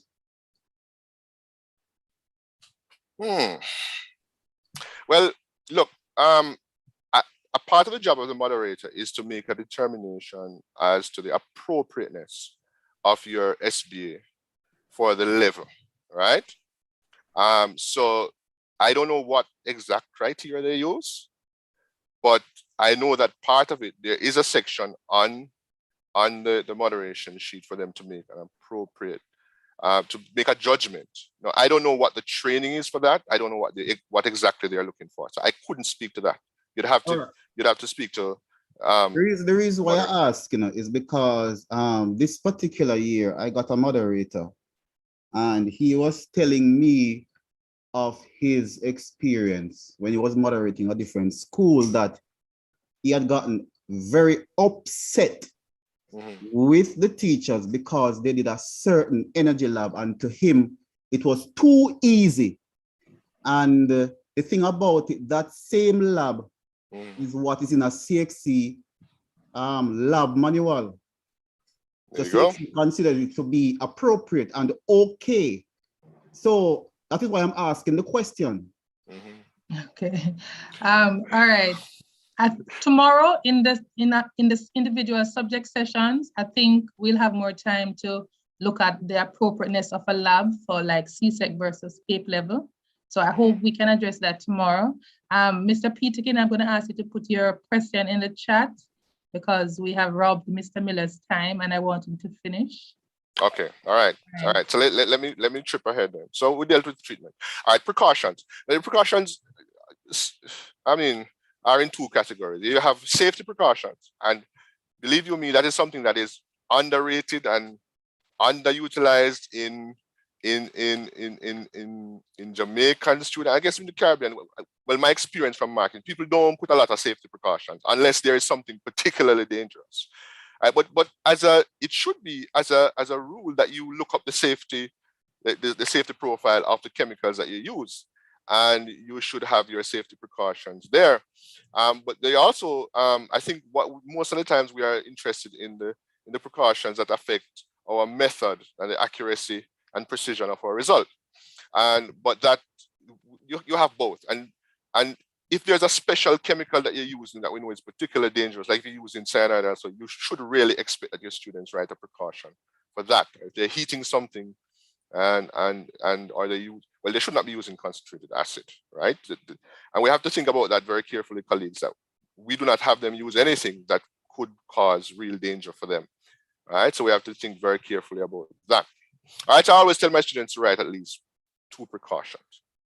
And then you have sources of error, limitation, assumptions, all right, all related, right? So I hope that you know some of these differences. The source of error and limitations, they're basically the same thing, but your limitations we consider to be things that are really difficult for the experiment to have any impact on, right? So there are errors too, but they're really built in. They might be built into the experiment, like, right? Or so something like a titration, there's a built-in error because you have to have 1 extra drop of reagent for the color to change. Yeah, so that's a built-in error. That's like a limitation. It's a small error, but it's there all the time, right? A kind of systematic error, right? And then the assumptions, of course, the assumptions are related to source of error because sometimes we make assumptions, but of course the assumptions are not perfect. In reality, the assumptions don't hold up 100%, and those lead to errors. All right, so the main thing there, you want to make sure that the students, it really depends on the level here. And here's where I differentiate between CSEC and CAPE. So at my level at CAPE, I don't expect my student to be writing parallax errors. I tell them that you should know that you are to read at eye level.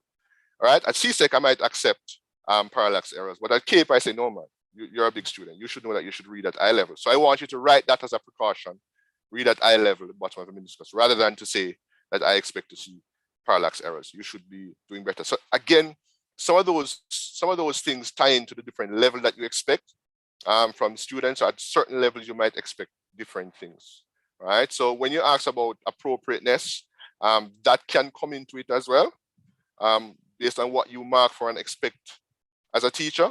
That can influence how the moderators see the level at which your lab, or the appropriateness of your lab. All right. The main thing is to make sure that they don't overlap. So if you write an assumption, you don't want them to write the related source of error or limitation. So I have an example there. So if you write an assumption that the NaOH, for the same experiment that we're talking about, if you write that your NaOH only reacted with the acids in the lime juice as an assumption, then you cannot also accept the limitation that there may be other substances in the lime juice that react with NaOH, because the assumption would have taken care of the limitation. You get what I'm saying? All right, so you want to make sure that there's no overlap there. All right, so that is my bit on P&D. I also was supposed to talk to you a little bit about the investigative project. All right, so I'm going to go right into that. How much time do I have left? Yeah, Doc? your time is finished, but colleagues, if you will allow Mr. Miller about another 15 minutes so he can explain a few points on the investigative project. Yes, that would be. No problem. All right, no problem. All right. So if you go to your CSEC syllabus, and this is I took this from the CAPE syllabus. All right, that it says the investigative project must focus on a challenge to be addressed within the environment or society. On completion of the investigative project, students should, one, appreciate the use of scientific method for discovery of new knowledge and the solution of problems, and to communicate accurately and effectively the purpose and results of research, and to apply experimental skills and theory to the solution of the problems. I want to focus on the first one because that's what they're trying to do. They're trying to have the students kind of have an appreciation for scientific research. That's what they're trying to do. Okay. So what you want to do is to give them an idea of what a real scientist does. Yeah, that's what you want to give them. So, I mean, the scenario, the problem statement is critical, right? So that's why I told you that must have been an error, because the scenario here is what sets everything up. And this is what is a very important thing that you have to help the students with. That problem statement is the key. Right, so you have to help the student through that. They have to get some guidance, because remember now, this is the first time that they are doing this kind of thing, probably. All right, so it is very, very important. All right, so CXC encourages group work, and we do group work as well. But for special scenario, you might have a student who's very delinquent and not working with the group. And when we have those situations, we simply just put them by themselves. Right, so they have to do their individual project, and that is something that you could do as well in your school. Or, I mean, that's an option that you have, because you could have an individual project. It's really up to you as a teacher. I mean, they have a group up to 6. We usually have 4 or 5 people in our groups, right? But you can have up to 6 persons in the group. All right, so this is how I organize the project at my school, right? So I know that each student can do as many projects as science subjects that they do. So if a student does 3 subjects, they can decide to do 3 projects. And we don't do that, because that's very difficult. Remember that you already have the full SBA content to do, right? You have the full SBA to administrate, plus this project. And so what we do is to make sure that each student does 1 project in 1 subject, right? And so we I assign the students, all the students in 5th form or 6th form, to a particular teacher. And that teacher teaches 1 particular science subject, right? And then that teacher arranges all the students in our class into groups, right? So if a teacher has 30 students, they can have 6 groups of 5, all right? And so they can have, and so they'll end up with 6 projects to mark, instead of everybody marking 30 or 60 or planning and designing, and then people choosing ad hoc which subject they're going to implement in. We did that the first year, and some students fell through the cracks, and the teachers were overwhelmed with work. And so we decided, no, this can't work, right? So I basically go through and group the students and assign them to a particular teacher, and they do 1 project with 1 teacher for science, and they have a chance of transferring, so they can apply for an official transfer from 1 subject teacher to another, and once both subject teachers agree, then the transfer is done. All right, so that is something we do. All right, now in terms of this is the mark scheme that is there, and here's where you have some latitude now, because depending on what your requirements, your expectations are, that is how you're going to differentiate between the CSEC level and the CAPE level. I know that's one of the problems people have, right? So how is this project different from CSEC to CAPE, right? So you have to, as a teacher, as a CAPE teacher, you have to decide, okay, at this level, you have to explain it to the kids at the start. At this level, this is what I expect for your hypothesis. This is what I'm going to expect for your discussion, right? These are the differences I expect at this level compared to CSEC, because the truth is some of the projects can be very, very similar, right? But you have to have a higher expectation for your CAPE student, right? So let me give you, let's say, one example for your reflections. This is where I think most of the differentiation can occur, right? When you write your reflections and your limitations and source of error, very, very critical part, as well as your discussion. This is where you differentiate the project in terms of a CAPE project versus a CSEC project, right? So the level of reflection from a CAPE student, right? So when a CAPE student does a cause and effect relationship, I expect them to do some research about the other causes. What are the other variables that could have affected the lab? And how could I improve, right, the lab by addressing those other variables? All right, what were the things that I could not have addressed in the experiment that I may be able to address with better equipment and so on and so on and so forth. So those are the things that you use to differentiate. That's I use to differentiate between the levels, personally. All right. So listen, one thing you must understand is that this investigative project is a reflection of you. I mean, and I think CSEC clearly says it.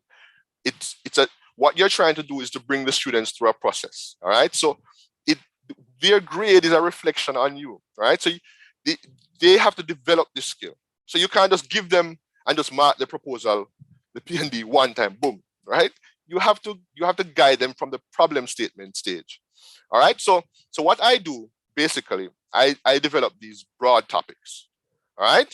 I say, all right, and I put a selection of topics, especially in this time now where it's difficult for us to, we don't have time to do it over and over. So I have a set of topics, right, that I give them. And I say, okay, I have more topics than groups. So if I have 5 groups, I might have 8 topics, right? They're broad topics. So, I mean, I might say my vitamin C content, impact of, I don't know, impact of light, I don't know, impact of temperature on vitamin C content in juices. That's broad, right? And then I say, no, okay, students, how is that relevant? Because they have to come up with a scenario. So they have to go and research. Why would that be important? Right? Right? Why would that be important? How is the vitamin C content of juice important right now? Right now. Why is that important right now? And they might say, okay, it's a pandemic and vitamin C. They say vitamin C is important for the body immunity and so on. I said, go and write a story around that. So now go and write a scenario, right? So they go now and write a scenario. They submit it to me and I look at the scenario and say, here I make comments here and there and give it back to them until they perfect the scenario. When they've perfected the scenario, most of the work is done because then you have the variables, you have the hypothesis, and then you can just go straight to, okay, now you go and research how you measure vitamin C, right, in juices, all right? And they come back with different methods and you say, okay, this is what we have in the lab. This is what we don't have. If you're going to do this, you might have to buy that and so on. And so that is the kind of guidance that you give them because this is a reflection of you helping the students to see real science. They come to the lab, right? They try the lab, okay? And they try the lab and they find problems, right? They might find issues with, say, if you're doing acidity, they might find issues with the indicator, right? Because if they're testing a real juice, the color might affect the color change of the indicator, and then you make suggestions to them. Do you want to dilute? You want to try diluting the juice? If you dilute the juice, don't you have to dilute the standard solution as well? And so you ask them questions, and then they solve it right then. They have to come back to the lab more than once. And this is a problem. No, I know that that's a big problem right now, especially when we don't have time, but that is the kind of process that you have to go through with them, right? And so I also give them more than one attempt at writing the proposal and certainly the final report. So, but the way you guide them, you have to give them feedback, but you don't want to give them answers. You want to ask them questions. So you ask them questions and have them think and research a question and then come up with the answer based on that. All right. So that's the way you have to make sure that your project is feasible. I've seen people write projects, folks, and you look at the project and you know that was never done. you know that the average lab does not have that kind of equipment, those kinds of materials to carry it out in Jamaica.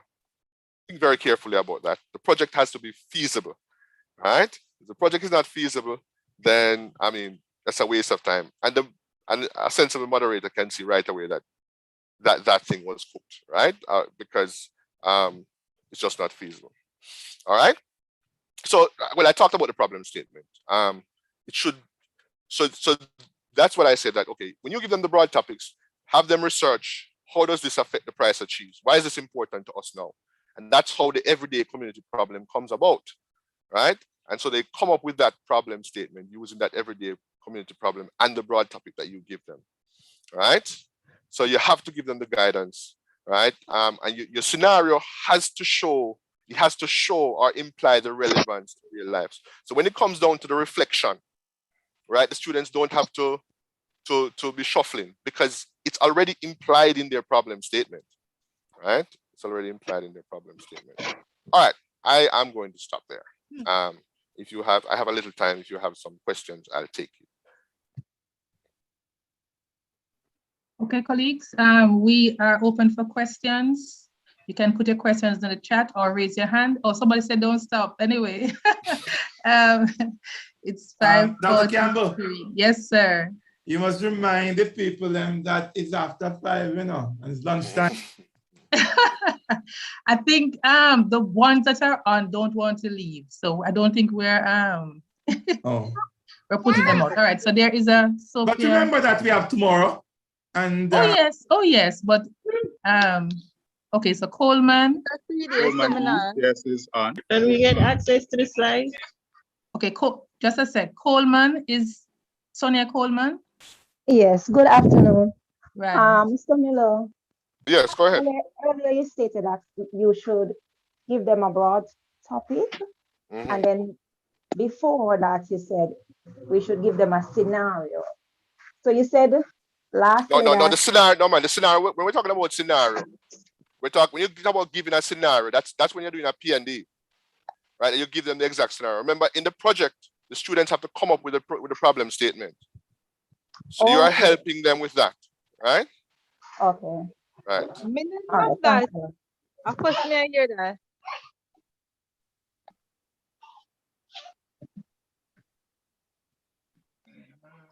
Sorry, I'm muted. I was telling Wendy to mute. Okay, so there's TD. Go ahead. Good afternoon. Afternoon. Good afternoon. Yeah, I have a concern. I know that some schools have started their CAPE already, but others have to wait until CSEC will come out. How are we going to catch up for examine whenever that is? That's a question for the big wigs at CSEC, CXC. But it's a question for the.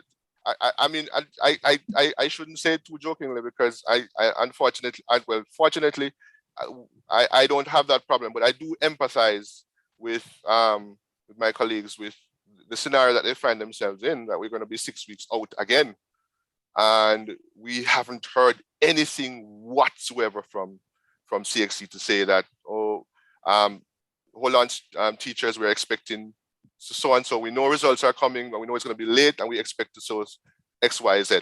We don't hear anything from them. So I know that people are concerned, and I am concerned too. I mean, we don't know what's going to be the position in terms of the number of labs to be done, exam date again, because we're 6 weeks behind. So all those things are to be worked out, I'm afraid.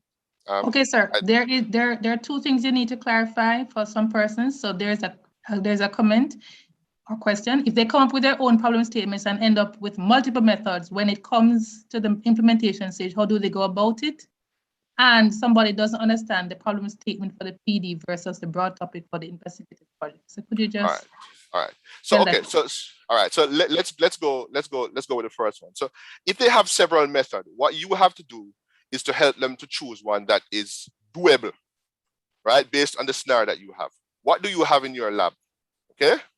So you have to look at, you have to know what you have in your lab that they can actually implement. And if the materials, can they get other materials that they don't have, that you don't have in the lab? Okay. So it's whatever method they use, it's the method is not important as long as it's viable. All right. What you want to do is make sure that it's doable, and you consider things like your time, how long it's going to take, right? And it's a pandemic, how many times you're going to have them in the lab. So those are the things that you consider, right? So you have to help them in terms of choosing a method, as long as the methods are viable, okay? In terms of the broad topics versus the broad topics versus Problem what? statement Problem in the statement. PD. Mhm. All right. So remember now, the problem for the PD and investigative project, both of them involve a planning and designing, right? So you have to have a problem statement for both. Now for the project, CXC says that the students are to come up with a problem statement, and you guide them through that process. So for a normal P&D, you give them the problem statement, right? No problem, that's on you. But for the project, you are to guide them into developing a problem statement. All right. So if but you have to be sensible, because remember now, let's think about the sixth form, for example. They have to do a project. 6 weeks already gone. Right? How much are you going to cover before you can give them start this project? You have to start this project. They have to start thinking about this project before the term ends, right? I mean, for our timeline, for example, developing timelines is very, very important. I didn't mention that, but you have to have a timeline for your projects, right? When you get the first draft for your proposal, when you expect to give them feedback, when you expect your final draft for your proposal, right? When you expect to do your first trial in terms of the implementation, when you expect to get your first draft of your report and your final draft. You have to have timelines, and the students have to know those timelines. Okay? So my thing is that I usually want my project, usually want my proposal to be in by the end of the first term. So by Christmas, I should get my proposal in, because I want to be able to implement January, February. All right? That's what I want. But you know, miss 6 weeks, what are you gonna do? Right? You have to do some actual topics before you, or else it's kind of, although it's still fun, it's still science, it's really unfair on the kids if you don't do some topics before you throw on a project on them, right? It's unfair if you haven't even done a P&D and yet you give them a big P&D project to implement, right? I mean, you haven't given them a chance to test their skills and to brush up on their skills. It's unfair, right? So you still have to give them some time and to allow for some skill development. So it's unfair. But in terms of the broad topic now, the broad topics, the reason why you give them a broad topic is that you have to guide them. So you have to decide, okay, these are the things that I have to do in the time frame I have, right? I don't have the whole year. So I give them a broad topic, right? And then they go and say, okay, how is this relevant? What is vitamin C content of juices on the shelf versus vitamin C content of freshly squeezed orange juice? Why is that important? So when they go and look, why is that, and research, why is that important? They can come up with a scenario, and they start writing their scenarios, okay? And they have to write that story and say, okay, you look at that story and say, okay, can I get the variables out of that? Can you get the variables out of that? What are your variables? Let the student answer you. What are your variables? Can you glean that? Can you see how it's going to be important, right? For solving, how does it solve an everyday problem? Those are the guidance that you give them. And you give them back until they have something that is workable, right? Okay, there's a Noriko Morally. Oh dear. So the broad topic, I mean, I don't know if I just, the broad topic is just a topic. It has no scenario, right? So I could be just talk about vitamin C content in juices, right? That's a broad topic, right? And then the students have to come up with the scenario. That's a broad topic. That's not a scenario. Hello? Okay, Morally, yes, go ahead. Yes, person hearing me? Yes, yeah, we're hearing you. Yes, I have 2 questions. So you had said that for the investigative project, we were supposed to give them a broad topic, and then they were supposed to come up with a problem statement, but we haven't. I teach at Kingston College biology, and we haven't been using that. Is that specific to Cape, Mr. Miller? Because I think probably no. I'm just telling you how I solve the. No, hold on. When you talk about the broad, when I give you the broad topic, I'm talking about how I solve the problem of dealing with the time pressure that we have. All right. Remember, the students have to come up with a scenario. But if you allow them just to come up with a scenario, they're going to be. You understand what I'm saying? What you're okay. Right. I understand what you're saying, but usually how we do it is the problem statement is in the form of a scenario, right? And the students get multiple P&Ds, and then one of the multiple P&Ds that they do is also chosen as the investigative project that they must carry out. So you're saying that they must come up with their own problem statement, but the problem statement is already presented to them. So I'm saying I'm not aware of that. Remember now that CXC is trying to say that they want the students to appreciate the whole scientific process. So they want them to solve everyday problems. So they want them just to clarify, to be a part of that process. I just want to clarify. So you're saying that the P&Ds that we're giving them and the investigative project should be something completely different. And is that we can't use a P&D and say, okay, use this as the investigate. We cannot do that? You're not supposed to. Well, I was not aware of that. So, and how moderators come last year and mark it and they don't say anything then? That's what I don't understand. All right, so let me see if, okay, so do you have any more questions? Okay, go ahead. Go ahead. Yes, with the whole expected results, your take on it, it was the first time I am hearing that.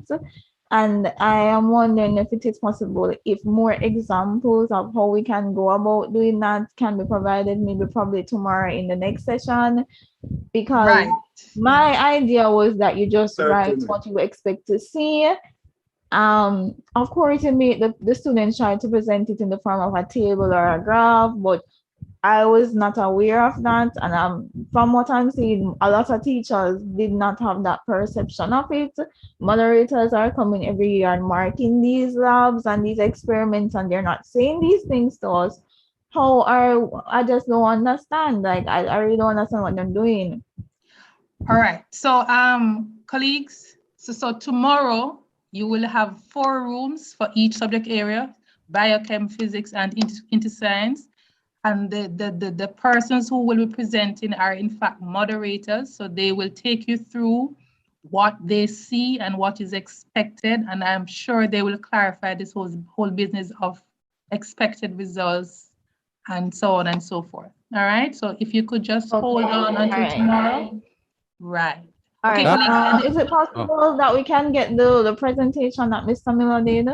Is it some way that we can access that? Mr. Miller will have to answer. Yeah, man, I can forward it to you, Dr. Campbell. Okay. All right, no problem. Thank you. Okay, so there is McIntyre and Brown. I'm trying to unmute. Okay, good afternoon. Yeah. Okay, let's hear from Brown first and then McIntyre afterwards. Okay, good evening. Well, good afternoon, almost evening. Yes. Yes. Mr. Miller, I believe that some of us, well, not me, but some persons seem to be confused, because when you're talking about the scenario, that is the CAPE, where they have to come up with the scenario for CAPE. But for CSEC, usually they use that for the P&D from the first year and carry it out as the investigation in year 2. So I think there's a little room for clarification where that is concerned. So the scenario building situation is for the CAPE students, while for the CSEC students, they would use that year 1 PD in whichever of the sciences and carry out that PD in year 2 as the investigation. I don't think so. Thank you. But I don't think so. But I'm open to hearing. But as far as I know, in terms of the development of the problem statement, it's the same for both CSEC and CAPE. But I could be wrong on that. But that's as far as I know, unless there's something new that I don't know. But as far as I know, the whole purpose of the investigative project was to help students to appreciate the development of this problem and so on and so forth. That this is something that they choose to do, right? But again, it's something that I know has evolved, so maybe it's just changed. I don't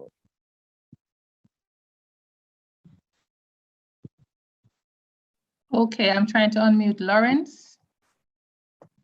Mr. Miller, one pressing question here. As somebody mentioned the investigative project. I was told this year that we are only supposed to allow the students to do one topic, because what I did with my students, I gave scenarios from, was it 2 topics, 2 areas, and they were able to choose one. But then when the moderator came, they said only one we should do.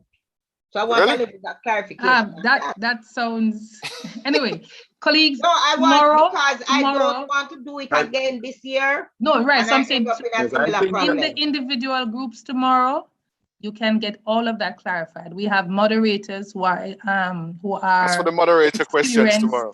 Yes, very experienced moderators who will address all of that. All right. Okay, Miss Lawrence. All right. So I'll be there tomorrow. Oh, hush. You can watch the YouTube video afterwards. Don't worry. All right. So there is Reynolds. I'm asking Reynolds to unmute. At least I'm trying. Oh dear. Yes, there'll be breakout rooms tomorrow, Christina. Mr. Miller, help me to. Okay, yeah. Reynolds, go ahead. Good afternoon, everyone. I just wanted to concur with Mr. Miller's point. Mr. Miller is on the right path. The initial thing when CSEC came out with the investigative piece was for the students themselves to find a problem and explore. So you are on the right path.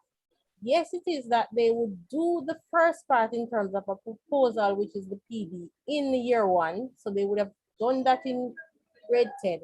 And in grade 11, now that is when they would go ahead now to do the investigative aspect. So yes, you are on the right path in terms of they were the ones who should have gone out, observed a problem on their own, created a scenario around that, and then based on that, design that PD and later investigate it to determine if the findings that they actually come up with are so. Yeah, that's what I know. So I think part of the issue is over the years as new persons come in and they're not exposed to the same training sessions and the same level of information. That's where the breakdown falls in terms of the teaching. I agree with you. Okay, colleagues. All right. So that is it. Thank you. Thank you very much. Okay, so colleagues, as I said, tomorrow, all the clarifications that you need, we will have 4 separate rooms for each subject area. You can bombard your hosts with all the questions to ensure that we're on the same, on the right track and we're on the same plane. All right. So let me express thanks, and you can go ahead and express thanks to all our presenters for this first day session. Mr. Dr. Rowe, are you still on? Yes, ma'am, I'm here. Okay, I leave everything in your hands. Okay, colleagues, we want to thank you all for participating. We want to thank our presenters, Mr. Davis, Mr. Miller, and Miss, oh my gosh, I forgot her name. Rudolph Blake. Yes, thank you very much for presenting. And colleagues, we are looking forward for you to join us again tomorrow. And we know that tomorrow will definitely. Yes, Miss Georgia. Yes, somebody said Rudolph Blake. No, we were thanking you for your presentation. Oh, okay. Yes, and guys, as I was saying, that tomorrow will be informative. So we are looking forward to having you tomorrow. And I will say, have a blessed night, a blessed evening. Go and get some sleep and turn on the yard. It's almost you. Okay, thanks again, colleagues. Class, no, Dr. Rowe, I have class with the rest. All right, thank you. Thank you. Mr. Davis, we know you don't sleep. Thank you.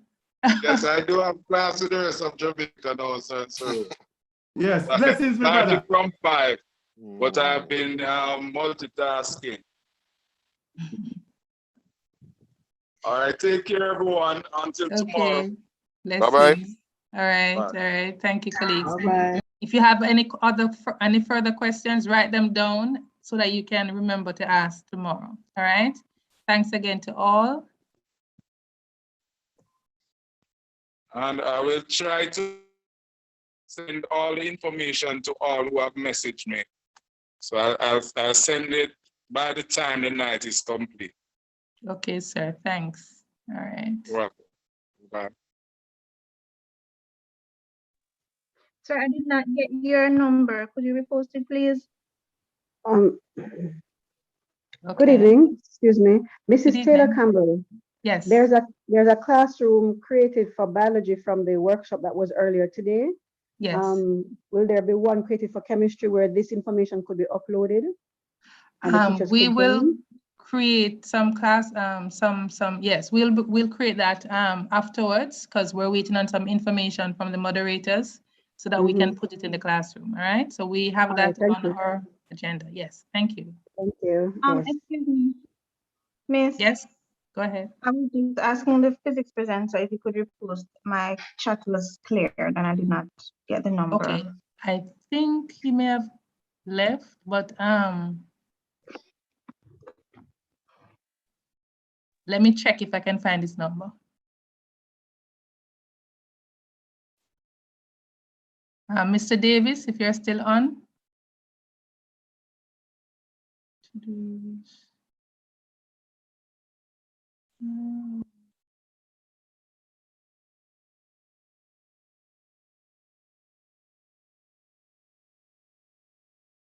Okay, here it is.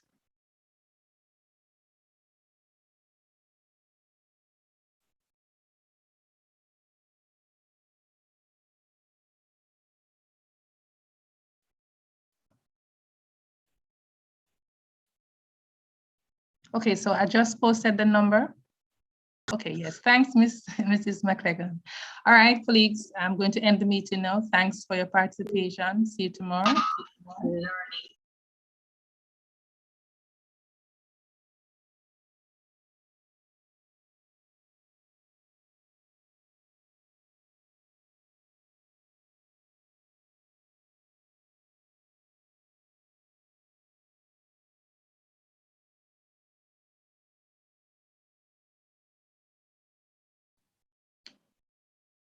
I saw Mr. Adrian Gooden. You're still on. Excuse me. Yes. Sorry, can I ask a question? Yes, go ahead. Yes, I just wanted to verify Mr. Miller with his P&D presentation. Will that be made accessible to us? Yes, he will share it with me and I'll share it with the different groups, all right? Okay, all right, thank you. I just wanted to verify. Thanks. No problem. All right.